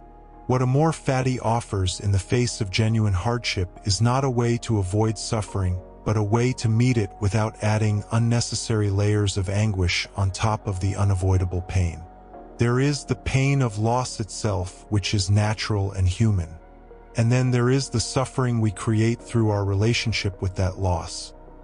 The bitterness, the sense of cosmic injustice, the belief that we have been singled out for punishment, the endless mental replay of how things might have been different. Loving your fate in the midst of hardship means accepting that this experience is part of your life without adding these additional layers. It means saying, "This has happened. This is my reality now. How do I move forward from here?" Consider the person who faces serious illness. The illness itself brings physical pain, limitation, uncertainty. These are real and cannot be dismissed. But consider how much additional suffering comes from railing against the fact of the illness, from asking endlessly, "Why me?" From feeling that life has treated them unfairly, from resenting healthy people, from dwelling on all the things they can no longer do. Amor Fati does not remove the physical suffering of illness, but it can transform the relationship with that suffering. Instead of experiencing the illness as an alien intrusion that should not be happening, the person practicing Amor Fati might think, "This is happening. This is part of my life now. This is my fate. What can I learn from this? How can I grow through this? What matters most? Now that I can see clearly what is temporary." Many people who have faced serious illness or injury report that while they would not have chosen the experience, they also would not undo it entirely, because of how it transformed their understanding of what matters. This is Amor Fati in action. The experience remains difficult, but it becomes integrated as a necessary part of their development rather than an arbitrary punishment. The same applies to loss of loved ones, perhaps the most profound challenge humans face. Grief is natural and necessary. The Stoics did not advocate for suppressing grief, but they did distinguish between healthy grief and the kind of prolonged, bitter suffering that comes from refusing to accept mortality as part of existence. When Seneca's young friend Marcia lost her son, Seneca did not tell her to stop grieving. Instead, he helped her place her grief within a larger understanding of human life. All living things die. Your son lived. His life was complete in itself, however brief. He is now beyond suffering. Your grief honors him, but at some point, you must choose between honoring his memory through endless sorrow or honoring his life by living well with the time you have remaining. This counsel might sound harsh to modern ears, but consider what Seneca was offering. A way to grieve without being destroyed by grief. A way to love what was lost without losing yourself in that loss. This is Amor Fati applied to the deepest human pain. In practical terms, this means learning to distinguish between the unavoidable pain of loss and the optional suffering we add through our thinking. When you notice yourself thinking, "This should not have happened," pause and recognize, "But it has happened." This should not is a thought about how you wish reality were different. That thought does not change reality. It only adds anguish to grief. This does not mean immediately jumping to "everything happens for a reason" or similar platitudes.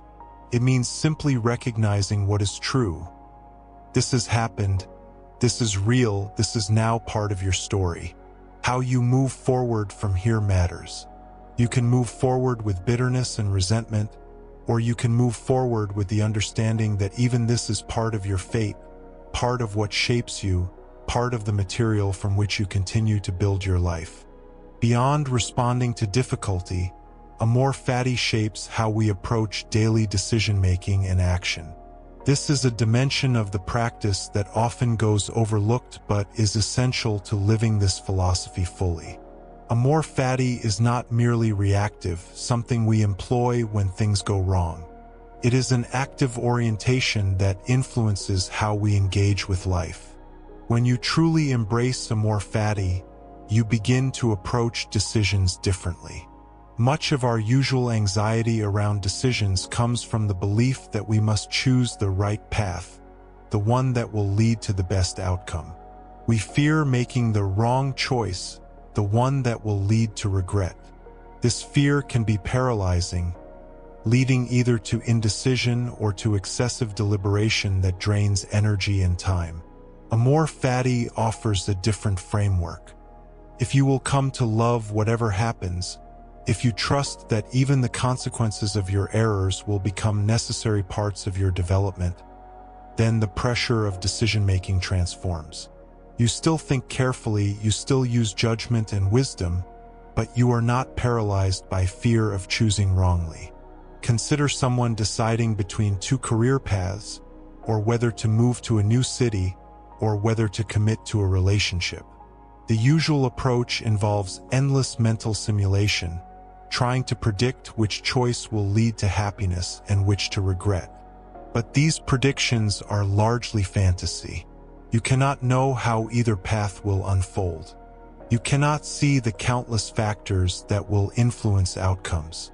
You are trying to predict the unpredictable. The person practicing Amor Fati approaches such decisions differently. They consider the options thoughtfully, weighing factors they can evaluate.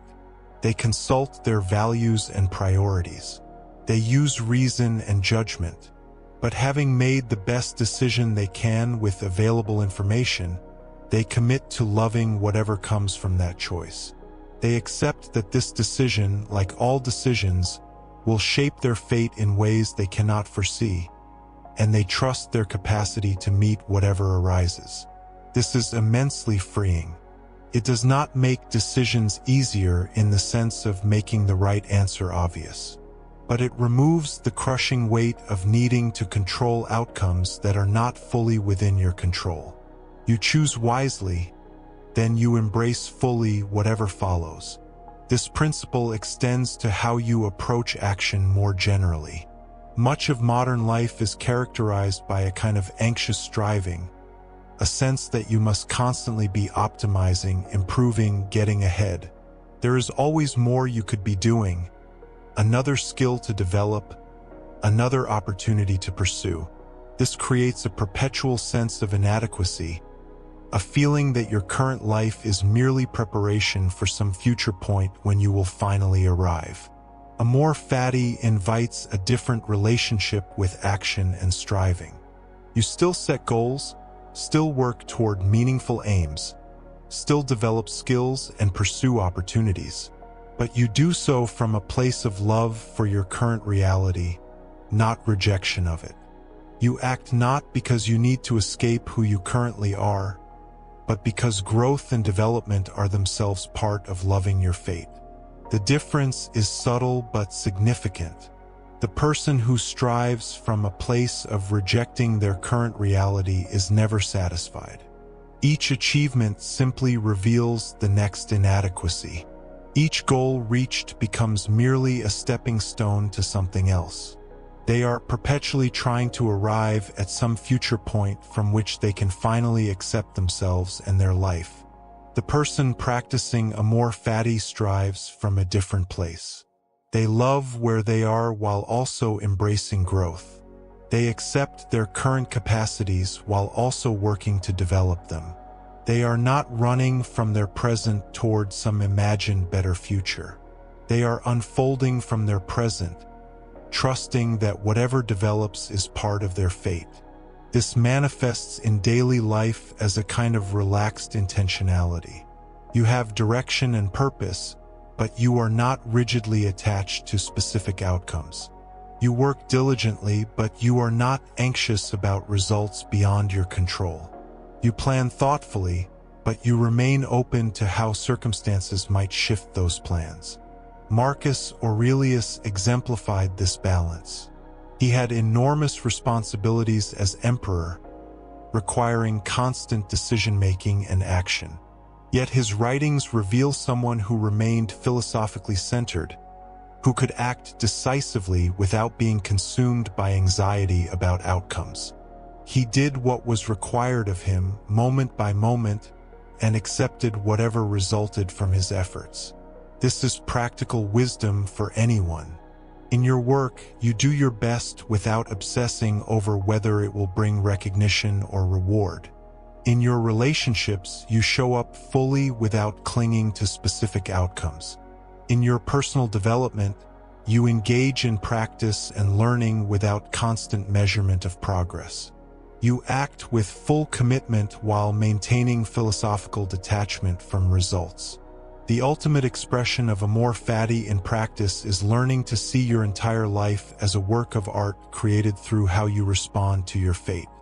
This is perhaps the most elevated application of this philosophy, yet it is built on all the practical elements we have explored. Every life contains a mixture of chosen and unchosen elements. You did not choose when or where you were born, to whom, with what capacities or limitations. You do not choose much of what happens to you throughout life, but you always choose how you respond, how you interpret, how you integrate experience into the ongoing story of who you are becoming. This is the creative dimension of Amor Fati. Your fate provides the material, your response creates the form. Like a sculptor working with stone, you cannot change the fundamental nature of your material, but you can shape something beautiful from whatever you are given. Consider two people facing similar difficult circumstances. Perhaps both lose jobs, face financial hardship, experience rejection or setback. One meets these circumstances with bitterness and resignation, allowing the difficulties to harden into a story of victimhood and defeat. The other meets the same circumstances as challenges that call forth resourcefulness, resilience, and creativity. Years later, their lives have diverged dramatically, not because their circumstances were different, but because their responses were different. This is not to suggest that all outcomes are solely determined by attitude. External circumstances matter. Fortune is real. Some people face far greater challenges than others. But even acknowledging all of this, there remains a creative element in how any life unfolds, shaped by how each person meets what happens to them. Amor Fati is the decision to be an artist of your own life, working deliberately and lovingly with whatever material fate provides. This requires developing certain capacities through daily practice. The first capacity is attention. You must learn to notice what is actually happening in your life, as opposed to being lost in narratives about what should be happening or what you wish were happening. This means cultivating presence, coming back again and again to what is real in this moment. The second capacity is interpretation. You must develop skill in how you frame experience, how you understand what happens. This is not about positive thinking or forcing favorable interpretations. It is about recognizing that you always interpret experience through some framework, and you can become conscious and deliberate about this rather than being run by unconscious patterns. The third capacity is integration. You must learn to incorporate all of your experience into a coherent sense of self and life story. Nothing is wasted. Nothing is merely endured. Everything becomes material for your development. Every experience contains something valuable if you can learn to extract it. These capacities are developed through sustained practice over time. You begin with small moments, as we discussed earlier. You practice noticing your response to minor difficulties. You practice reframing small frustrations.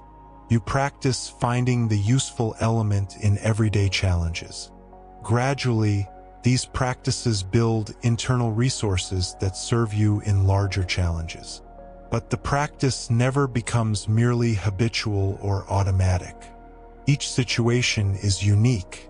Each challenge requires fresh attention and creative response. What worked yesterday may not apply today. You must remain awake, engaged, bringing your full humanity to whatever arises. This is demanding work. It would be simpler to blame circumstances, to remain passive, to allow yourself to be a victim of fate rather than a partner with it. Amor Fati asks more of you. It asks you to be responsible for your own development, to take ownership of your responses, to continuously choose to love what is rather than resent what isn't. Yet this work is also liberating. When you stop fighting against reality, when you accept that your life consists of exactly what happens in it, when you commit to loving even the difficult parts as necessary for who you are becoming, a great burden lifts. You are no longer engaged in the exhausting project of trying to make reality conform to your preferences. You are free to engage fully with what is actually here. The ancient Stoics understood this freedom. They lived in times of great uncertainty and difficulty, yet they cultivated inner peace by aligning themselves with reality rather than fighting against it. This is the gift of Amor Fati, available to you now just as it was available to them. The freedom to love your life exactly as it is, while continuing to grow and develop within it. We have traveled together through the landscape of Amor Fati, this most challenging and transformative of Stoic concepts. We have examined its foundations in ancient wisdom, traced its development through Nietzsche's passionate philosophy, and explored its applications in the texture of daily life.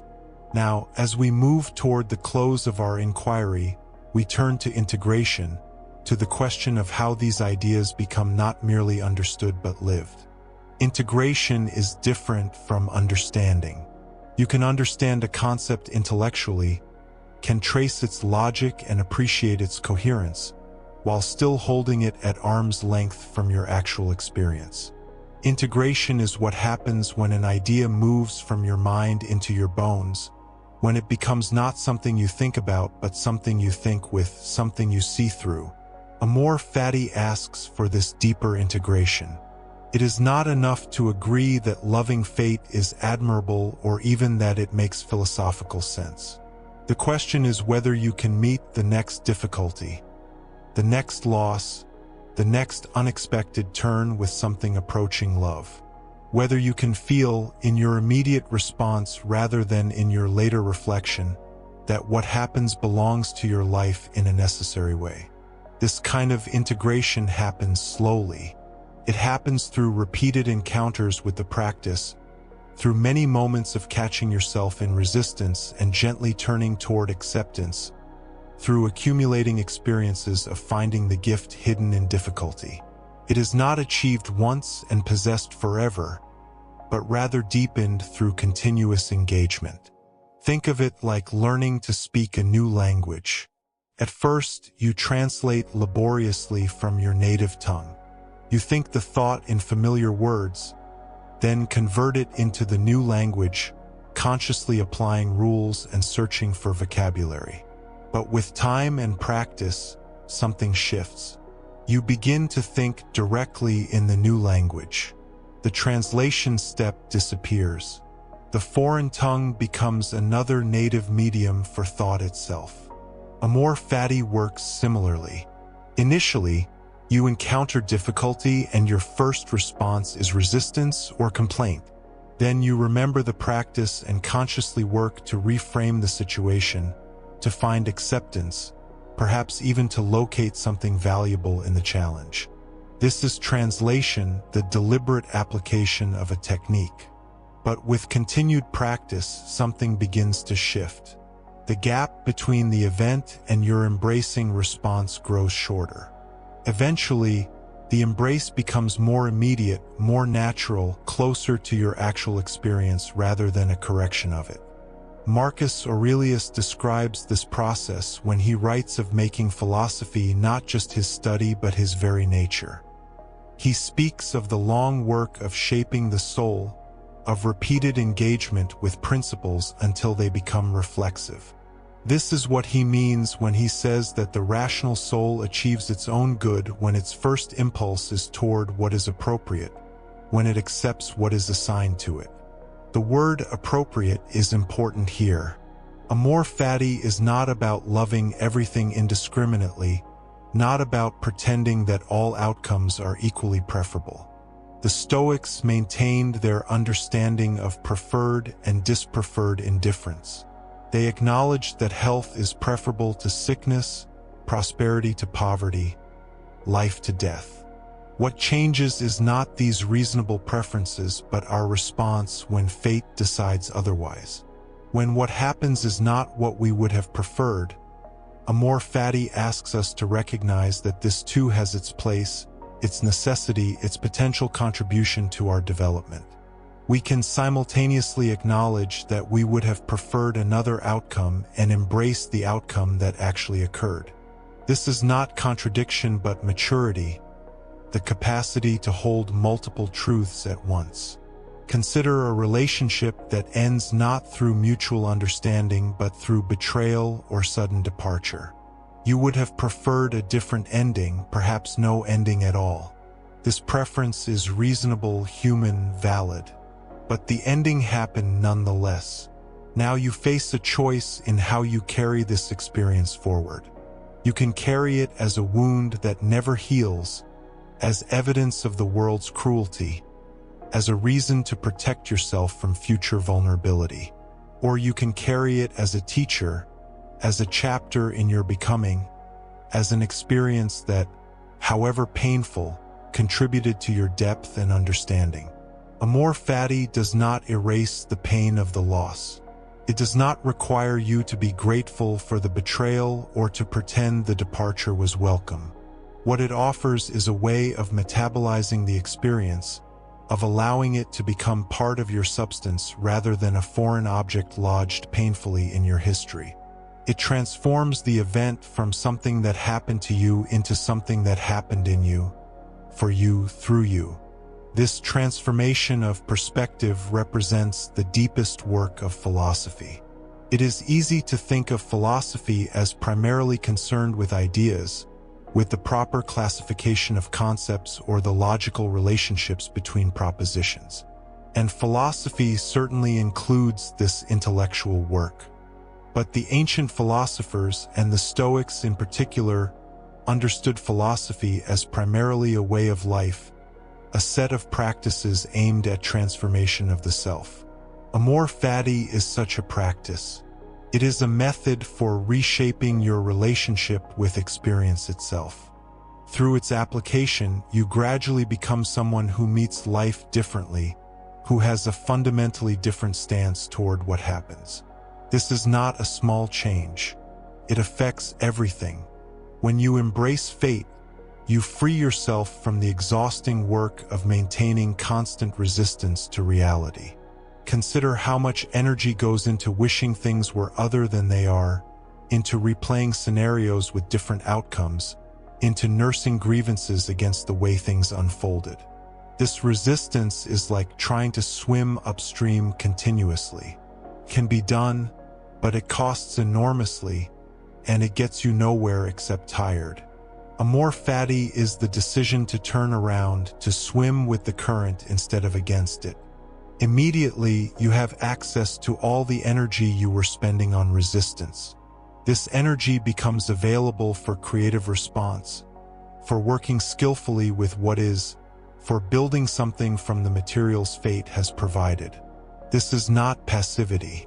The Stoics were not teaching resignation or fatalism in the sense of simply giving up on effort or intention. Marcus was an emperor. Seneca advised rulers and wrote prolifically. Epictetus taught students who came seeking transformation.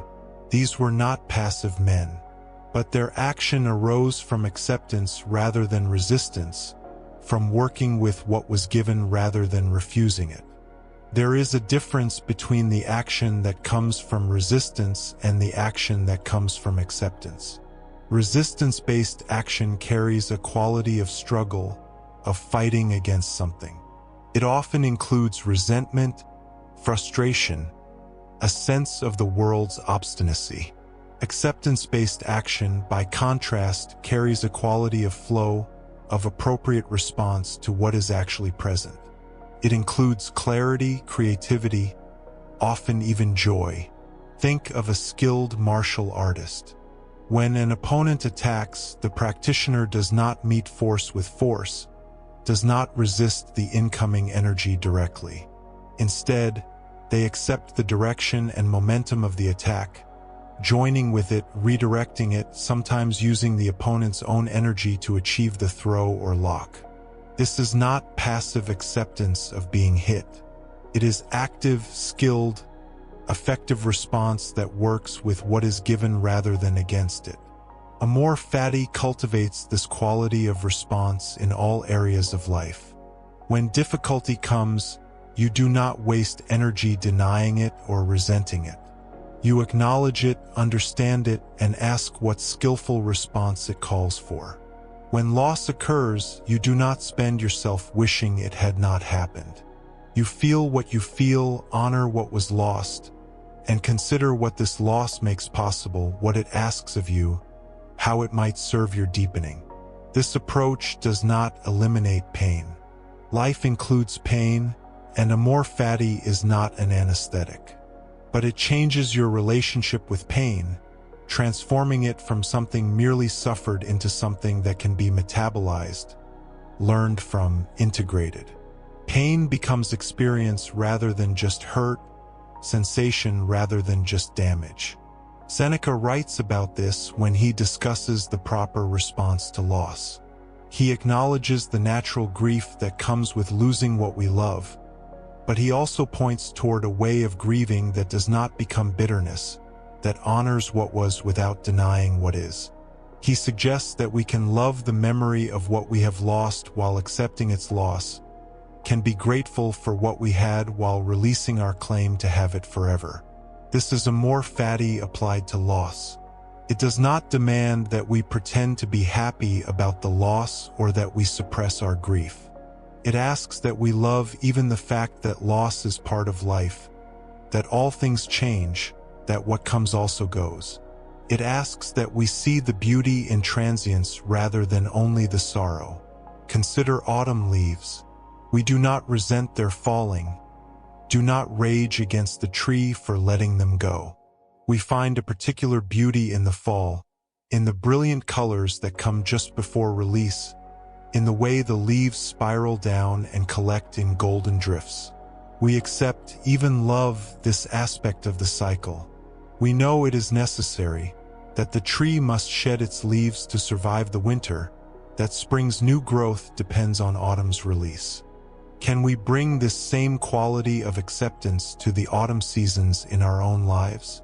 Can we see the necessity in our own cycles of growth and release, in the times when we must let go of what no longer serves, in the transitions that feel like losses but that make space for what wants to come? This is what Amor Fati asks of us, not as a cold philosophical position but as a lived relationship with change. The practice deepens in layers. Initially, you work to accept what happens, to stop resisting obvious realities. This is important foundational work. Then you begin to look for what each situation offers, what it might teach or reveal. This adds a quality of curiosity to acceptance. Eventually, you may find moments when you can genuinely embrace what happens, can feel its rightness even when it is difficult, can sense how it serves your development even when you cannot yet see the specifics of that service. These moments of genuine embrace are gifts. They show you what is possible, give you glimpses of a different way of being with experience. But they do not come through force or through pretending to feel what you do not feel. They emerge organically from sustained practice, from repeated choices to accept rather than resist, from the gradual rewiring of your habitual responses. Between these moments of clear embrace, there will be many ordinary moments of simply trying to accept, of catching yourself in complaint and gently redirecting, of consciously choosing a response that serves your practice rather than your resistance. This middle ground of effort is where most of the work happens. It is not glamorous, but it is essential. Think of a musician learning a difficult piece. There are moments during practice when suddenly everything clicks, when the passage flows beautifully and effortlessly. These moments are encouraging, even thrilling. They show what is possible. But most of practice is not these moments. Most of practice is slowly working through the difficult sections, repeating phrases until the fingers know them, building the muscle memory and understanding that will eventually allow the effortless performance. The breakthrough moments are important, but they emerge from the patient work, not instead of it. Your practice of Amor Fati follows this pattern. There will be experiences that you meet with immediate acceptance, even embrace, where you can clearly see the gift in the difficulty or sense the rightness of what unfolds. Treasure these experiences, learn from them, let them show you what is possible. But know that most of your practice will be quieter work, the daily effort of choosing acceptance over resistance, of looking for what serves even in unwelcome situations, of trusting the process even when you cannot see its direction. This is where the Stoic concept of living according to nature becomes most practical. Nature includes cycles, includes change, includes both growth and decay, both creation and destruction. When you align yourself with nature, you accept these aspects rather than pretending life should be only growth, only creation, only pleasant experiences. A garden teaches this. The gardener does not rage against winter or try to keep summer's flowers blooming through the frost. The gardener works with the seasons, plants what is appropriate to each time, accepts the dormancy of winter as necessary for spring's abundance.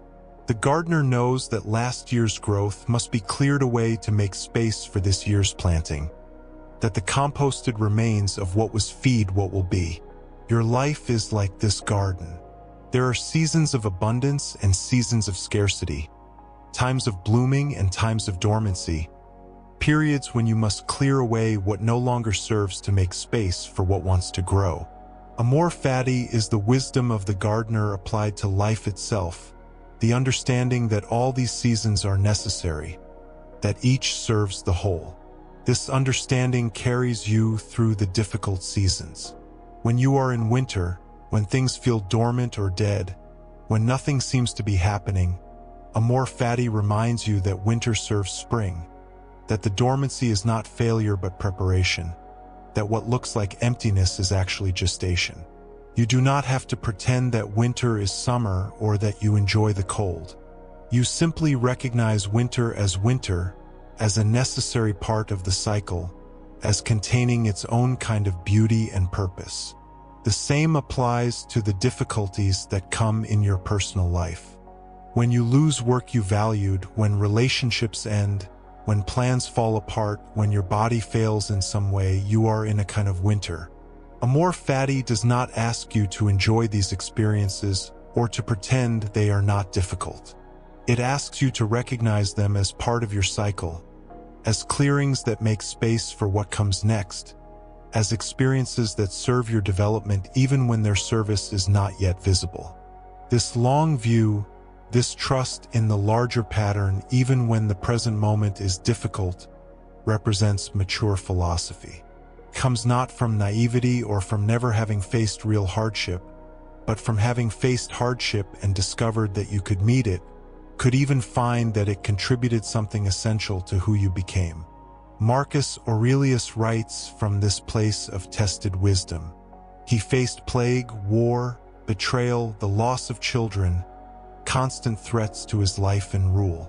He was not writing about Amor Fati from comfortable ignorance of suffering. He was writing from intimate knowledge of difficulty, and yet he maintained that everything that happens is appropriate, that it arrives at the right time and serves what is meant to be served. This is not blind faith. It is a conclusion drawn from experience, from repeatedly finding that what seemed catastrophic contained teaching, that what felt like pure loss cleared space for unexpected growth, that his worst moments contributed to his deepening understanding and capacity. His philosophy was not theoretical but forged in the actual meeting of fate in all its difficulty. You are building this same foundation of tested wisdom. Each time you choose acceptance over resistance, each time you find the gift in difficulty, each time you meet the unwelcome with something approaching love, you add to your foundation. You accumulate evidence, personal and immediate, that this practice works, that it changes something fundamental in your experience. This accumulation is important because Amor Fati is not something you can believe yourself into. You cannot simply decide to love fate and have it be so. The love develops through practice, through repeated encounters where you see for yourself how acceptance serves better than resistance, where you discover dimensions of growth you could not have accessed through easier paths. Trust this process of accumulation. You do not need to achieve perfect practice immediately or even eventually. You are simply practicing, returning again and again to the choice to accept what happens, to work with what is given, to trust that your fate, however it unfolds, is appropriate for your development. As we come toward the close of this long reflection, let us consider what it means to live as someone who practices Amor Fati, who has made this their guiding orientation toward experience. How does such a person move through the world? What marks their presence and their responses? First, there is a quality of freedom. Not freedom from difficulty, but freedom in difficulty. When you are not constantly fighting against what is, when you have made peace with the nature of existence as including challenge and change, you move through life with less fear. You know that whatever comes, you will meet it. You will accept it, work with it, find what it offers. This knowledge liberates you from the anxious scanning for threats, the constant preparation for worst cases, the exhausting vigilance against any disruption of comfort. Second, there is a quality of presence. When you are not spending your energy wishing this moment were different, you can actually be in this moment. You can notice what is actually here rather than being lost in comparison with what you wish were here. This presence allows genuine response rather than reactivity, creates space for wisdom rather than just habit. Third, there is a quality of creativity. When you accept your materials, you can begin to build with them. The artist does not refuse the canvas because it is not bigger, the clay because it is not softer, the marble because it has a flaw. The artist works with what is present, finding in the actual materials possibilities that did not exist in abstract imagination. Your life is your art, and fate provides your materials. Amor Fati allows you to be creative with what is given rather than paralyzed by what is not. Fourth, there is a quality of peace. Not the peace of having everything be easy or comfortable, but the peace of no longer being at war with reality. When you accept what happens, when you trust that it serves even when you cannot see how, you lay down the exhausting burden of constant resistance. You can rest even in difficulty, can find a kind of stillness even in chaos, because you are not adding your resistance to the challenge that is already present. Finally, there is a quality of love.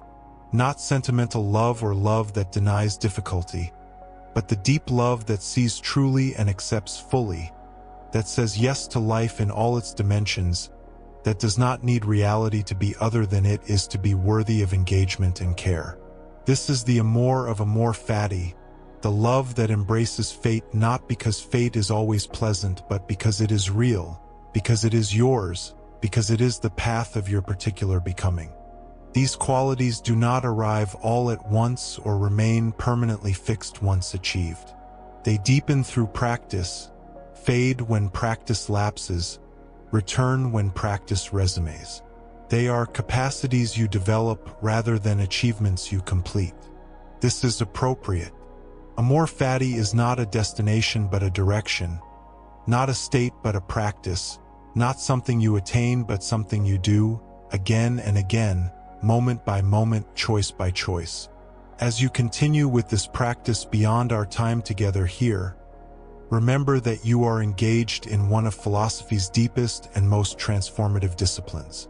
You are learning to change not what happens but how you meet what happens, and this is the only change that truly transforms everything. Be patient with yourself in this learning.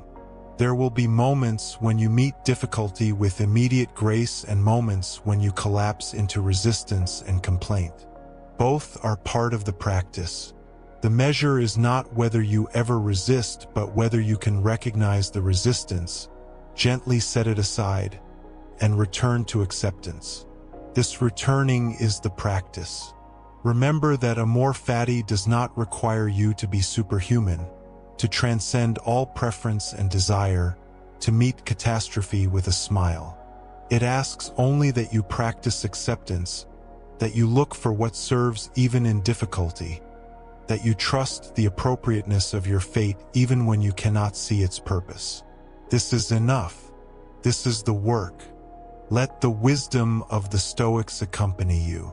When you face difficulty, remember Marcus acknowledging that the obstacle is the way, that what stands in the path becomes the path. When you face loss, remember Seneca's teaching that we never possessed what we have lost, that we were only borrowing it from fate for a time. When you face circumstances that seem beyond your capacity to change, remember Epictetus pointing to the freedom that exists in how you meet what you cannot change. These are not just wise words but tested practices, refined through centuries of application by people facing every kind of difficulty. They work not because they make life easy, but because they provide a way to meet life as it actually is, in all its difficulty and beauty, challenge and grace. As you move forward from this reflection, carry with you the understanding that you are already complete even as you continue to develop. Your fate, whatever it brings, is appropriate for your becoming. Every experience, welcome or unwelcome, contributes to your substance. You are being shaped by what happens, not into something you are not, but into a fuller expression of what you already are. This is the deep promise of Amor Fati. Not that life will be easy or that difficulty will cease, but that you have within you the capacity to meet whatever comes, to find in it what serves, to transform experience into wisdom, challenge into depth, difficulty into development. This capacity is not something you must acquire from outside yourself. It is your nature, simply waiting to be recognized and practiced. The ancient Stoics understood themselves to be living according to nature, aligning their will with the will of the whole. This was not submission but recognition, not surrender but acceptance, not passivity but the highest activity, the conscious participation in what is. You practice the same alignment when you embrace your fate, when you accept what happens, when you trust that your path, however it unfolds, is appropriate for you. Rest in this understanding. Not the rest of inaction, but the rest of no longer struggling against what is. Not the rest of giving up, but the rest of giving in to reality, of accepting its authority, of trusting its wisdom. This rest is always available, in any moment, regardless of circumstances.